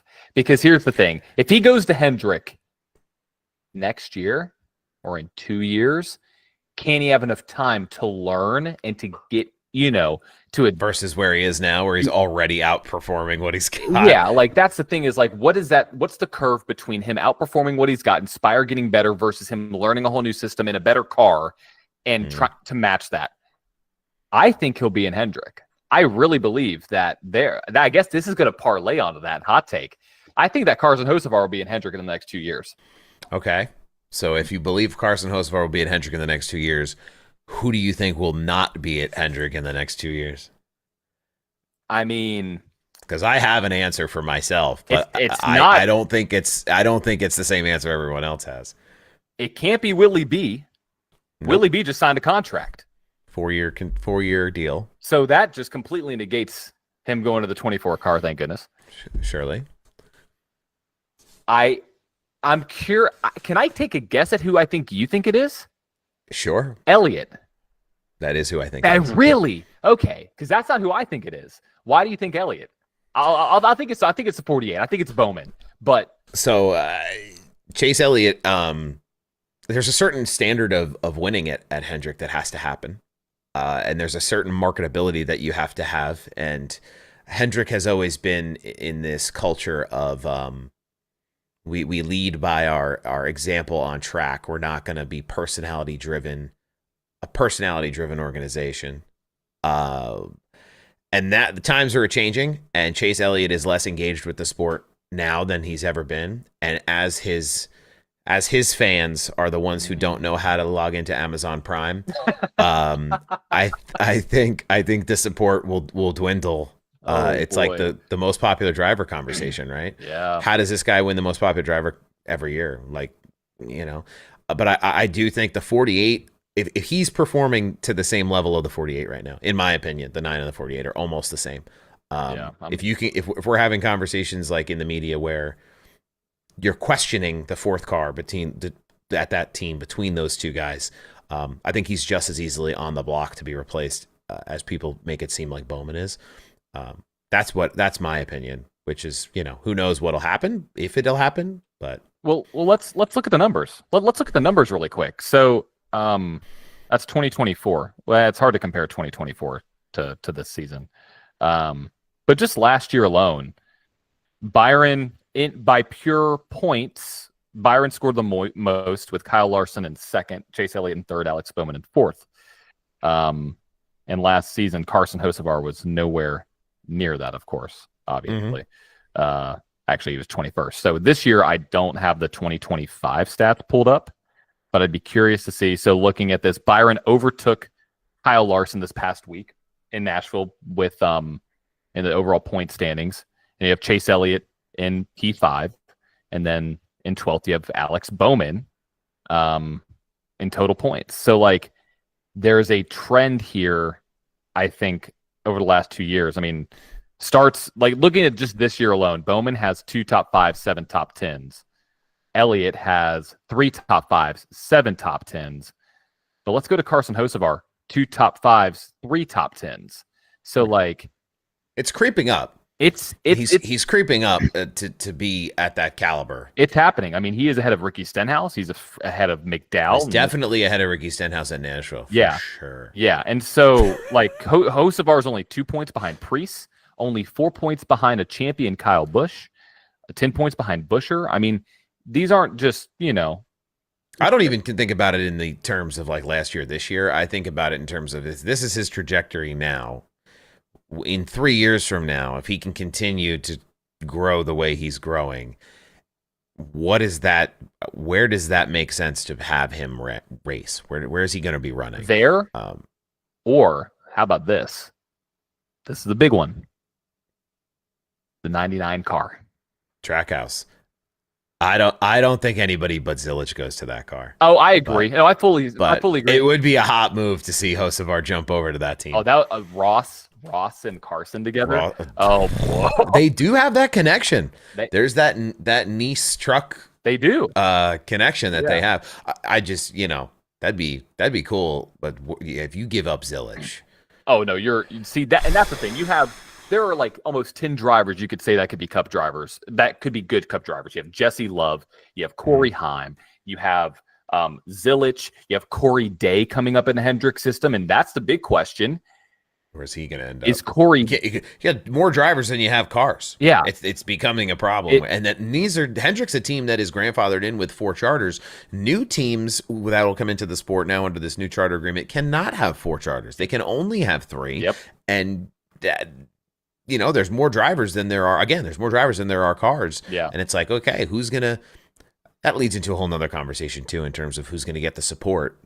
Is the support going to be more based on overall talent, or will the support be more based on overall pocket? And that's another conversation you can go down a deep rabbit hole on. But, yeah. I think Carson can provide both. I genuinely believe he can provide both. Because he's a great personality. So where do you think he goes if he goes to Hendrick? What car does he sit in? There's no way that I think Hendrick gives up the 9 with Elliott. I don't You don't see think it. so? I mean, that would be probably like genuinely, that's like a LeBron James move going somewhere else. Oh, yeah. That is a huge move, Big time. Bowman leaving Hendrick. You know what I mean? Like it doesn't feel as Less heavy. surprising. Yeah. It's not going to be Larson, and it's obviously not going to be Byron now that he signed that 4-year deal. So I think it's the 48. I think Carson Hocevar could be in the 48 looking at the 2027 season. Part of me thinks that Larson will not run as deep into his career as a Cup driver as people think he will. I'm not saying I think that car's ever going to be like opened up. I think it's going to be up to him. But personally, I think Kyle Larson has done all of the things that he can do at the NASCAR Cup Series level. Yeah. Sure. Okay. Yeah. Some crown jewels and things, but that doesn't mean as much as it used to. No. But like my gut tells me that Larson will probably retire a little younger than people expect him to, and he'll go dominate the dirt racing scene and go do other disciplines to like really kind of push himself to in different areas. But for sure, that's, who knows what that'll be like. But yeah, he's got young kids at home. That's the other thing too. Once you have young kids at home, it's like, you want to be home for them, and you want to, like, you see what Kevin Harvick's doing. Yep. With his son, and it's like, okay, you want to be involved in your kids' lives and bring them up in the sport and do these different things. It's like there's a finite timeline on some of those. It is, and that dives deep into like personal. What do you want to spend your time doing? And that's the big question around Max. Like Max Verstappen tying us back to Formula One. Like, just had this kid. Like, how long is he going to last? I mean, he's won 4. Okay, he's done it all. He could win 7. He does now have his super license, which means he can run I saw that in WEC anywhere. He can run in IMSA. All I'm hearing is that if Kyle Larson were to leave NASCAR, Max Verstappen to leave Formula One, they meet together and they will form the best supercar, hypercar, GT3 team we will ever see in our lifetime. That car would be that would be a cheat code. That would be a literal cheat code that you put in on NASCAR 2004 or 2003, where it's like 30 different keys, and you're like, oh my gosh, I forgot which one. I'm on like 12. That would be amazing to see, because they both have expressed interest to running endurance races. And so, I mean, imagine the 24-hour Le Mans with both of them with Lawson. You know what the viewership would be? Larson and it would be outrageous. Yeah, outrageous. So I would make a trip to go see them race. That's crazy. All the way to France? 100%, dude. Damn, get that passport renewed. Yeah. Yeah. Damn it. But no, that'd be cool. All right, we are in the thick of it. We could probably sit here for another hour, but I'm gonna rein us in here. Any final thoughts you have for the audience out here on the old Sly Jobs interview format this morning? Hopefully this was a good time for you. We keep it light, we keep it crispy, we kind of go off the rails, but anything you'd like to wrap up with for yourself? This is fun. It's fun. I love what you're doing. I love what you're doing here with all the interviews and fun chatting it up on a Monday morning, and while everything's still fresh in the mind, it's still fresh. That's why I figured we do it now. Yeah, it's great. Today. And so I appreciate you having me on and asking me about Indy and comparing the both NASCAR and Indy together and all the fun topics. And like I said, Carson Hocevar, he'll be a champion in 4 years. So I'm going to stay, in 4 years. Stay behind that? In 4 years, everybody can laugh in my face, and I'll do something stupid for it. You have to shave your head if he's not a champion. See, I'm not going. No. That is not a part of this agreement, sir. No, you don't have a beard. Otherwise, I'd say you got to shave your beard in 4 years. Yeah. We'll talk. We'll ruminate on this. We'll come up with some type of punishment. Yes, like an Impractical Joker style level of punishment there. We'll have to get you like we'll get a John like swimsuit calendar made if he's not something really embarrassing. Okay, the Motorsports Enthusiast. Okay. How PG are we going to keep this now? That's really up to you. We've talked about different things with hot tubs and whatnot. The hot tub podcast. Listen, I think it's a great idea. I think it's great. Put it on the roof of a camper in the infield somewhere. Oh, It would be a dude, great time. that'd be great. You'd get in some trouble doing that, but that'd be great. Hey, it'd be fun. But But, all right, we'll figure out what John's punishment is when Hocevar, if and when Hocevar does or doesn't win a championship. But thank you for carving out some time. We've been at this for a hot minute, and I appreciate it. So continue to stay tuned to everything John is doing. John, what are your social handles? Let the people know. Anywhere, just look up the Motorsports Enthusiast, and you'll find me. You'll see a bright yellow background and my face on it. So that's everywhere: TikTok, Instagram, Facebook, YouTube. Not really on Twitter X very much, but yeah, that's where I'm at. Cool. Well, and you can stay tuned with everything right here. Splash and Dash Morning Show on ATYL Media, as well as Slide Job South, TikTok, Instagram. You can find me on Twitter and X as well, casually. And next week is Michigan. Any thoughts on Michigan real quick? The Italian goodbye, the 45-minute goodbye we're doing. Any thoughts on Michigan? Gosh, I think could be RFK. I think could be a good day for RFK. And manufacturer-wise, who do you think's got this in the bag? Do you think there's one manufacturer that is gonna push a little harder this weekend? I think they could carry the momentum. I think that Hocevar might try to do one better. This is a home return for him to Michigan as well. I think I watch out for him to be a little bit more aggressive and a little bit more assertive with his move. So for either Ford with RFK or Hocevar, that's where my mind goes right now. What do you think? What do you think? I think the Fords are going to come out of this one really, really strong because there's such a tie. There's such a tie that Ford has to Michigan and Detroit, and I think this is for Ford as the manufacturer. This is their biggest race. Absolutely. From the manufacturer side. So I would, whether it's RFK or it's Penske or even the Wood brothers, I wouldn't discount any of those dark horse Mustangs this weekend. But Michigan usually gives us some pretty good racing. It does. Hopefully track conditions stay nice and we don't end up talking about dirty air versus, actual action on the track more so than anything else. Right. But should be a good weekend. Should be good. Awesome. Cool. All right, everybody. Thanks for tuning in and we'll see you next time. Ciao.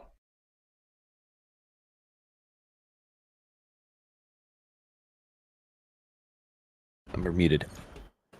I appreciate everybody who sticks around. Hopefully that was an interview, kind of a conversation with John, the motorsports enthusiast. We really kind of went deep on a lot of things in that. So I'm sure there's lots of thoughts on our hot takes, but I saw people commenting as the interview was going on. Zilich is still signed with Trackhouse, but is he signed at a cup level? That's kind of where we were kind of alluding to there.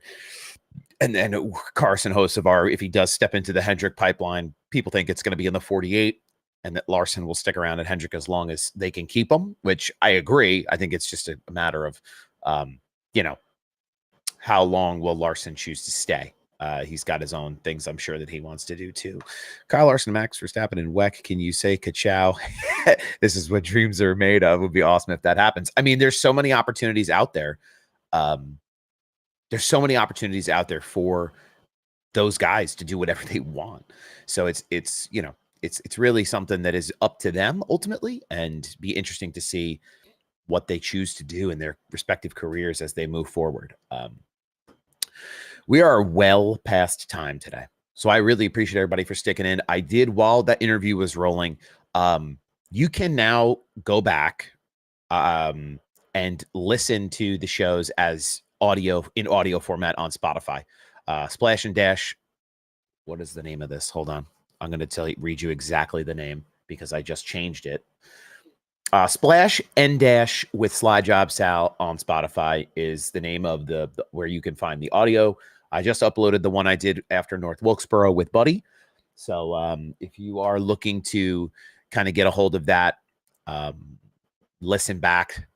If you are Buddy and you'd like to listen back, share with your friends. It's the whole show, so it'll be more than just the interviews. But I figured that's a good place to start to kind of put these into safekeeping in an audio format. So if you're interested, those are there as well now. You can listen throughout the day, on your way home from work, on your way to work. I understand not everybody can be here for the live portion at 8 a.m. starting and running through 11 a.m. Eastern time. So I appreciate everybody for stopping in. There's 107 of you across the ATYL media channels. Thank you so much for the support and your time. You choose to watch what we do here.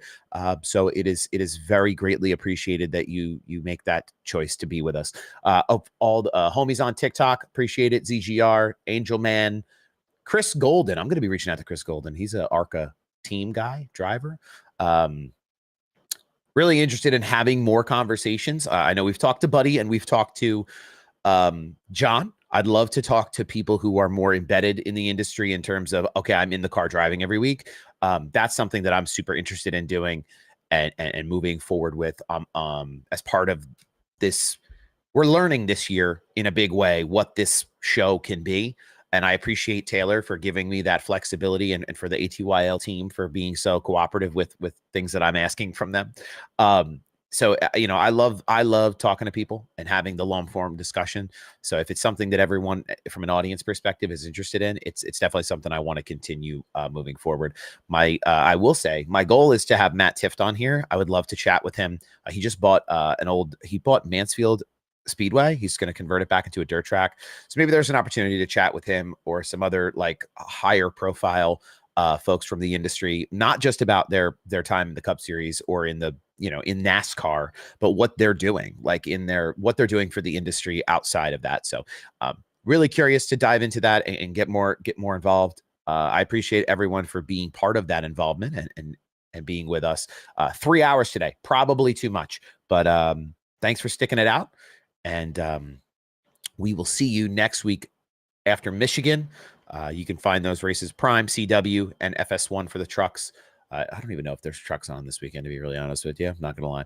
But stay tuned, and we'll be back next Tuesday morning right here. ATYL, Facebook, YouTube, and Twitter, and TikTok at SlyJobSal. Again, you can find these on Spotify. Splash and Dash with SlyJobSal is the name of the show. You can find it. I'll put a link on my social to it. This way people can listen throughout the week. But appreciate everybody. Catch you next time.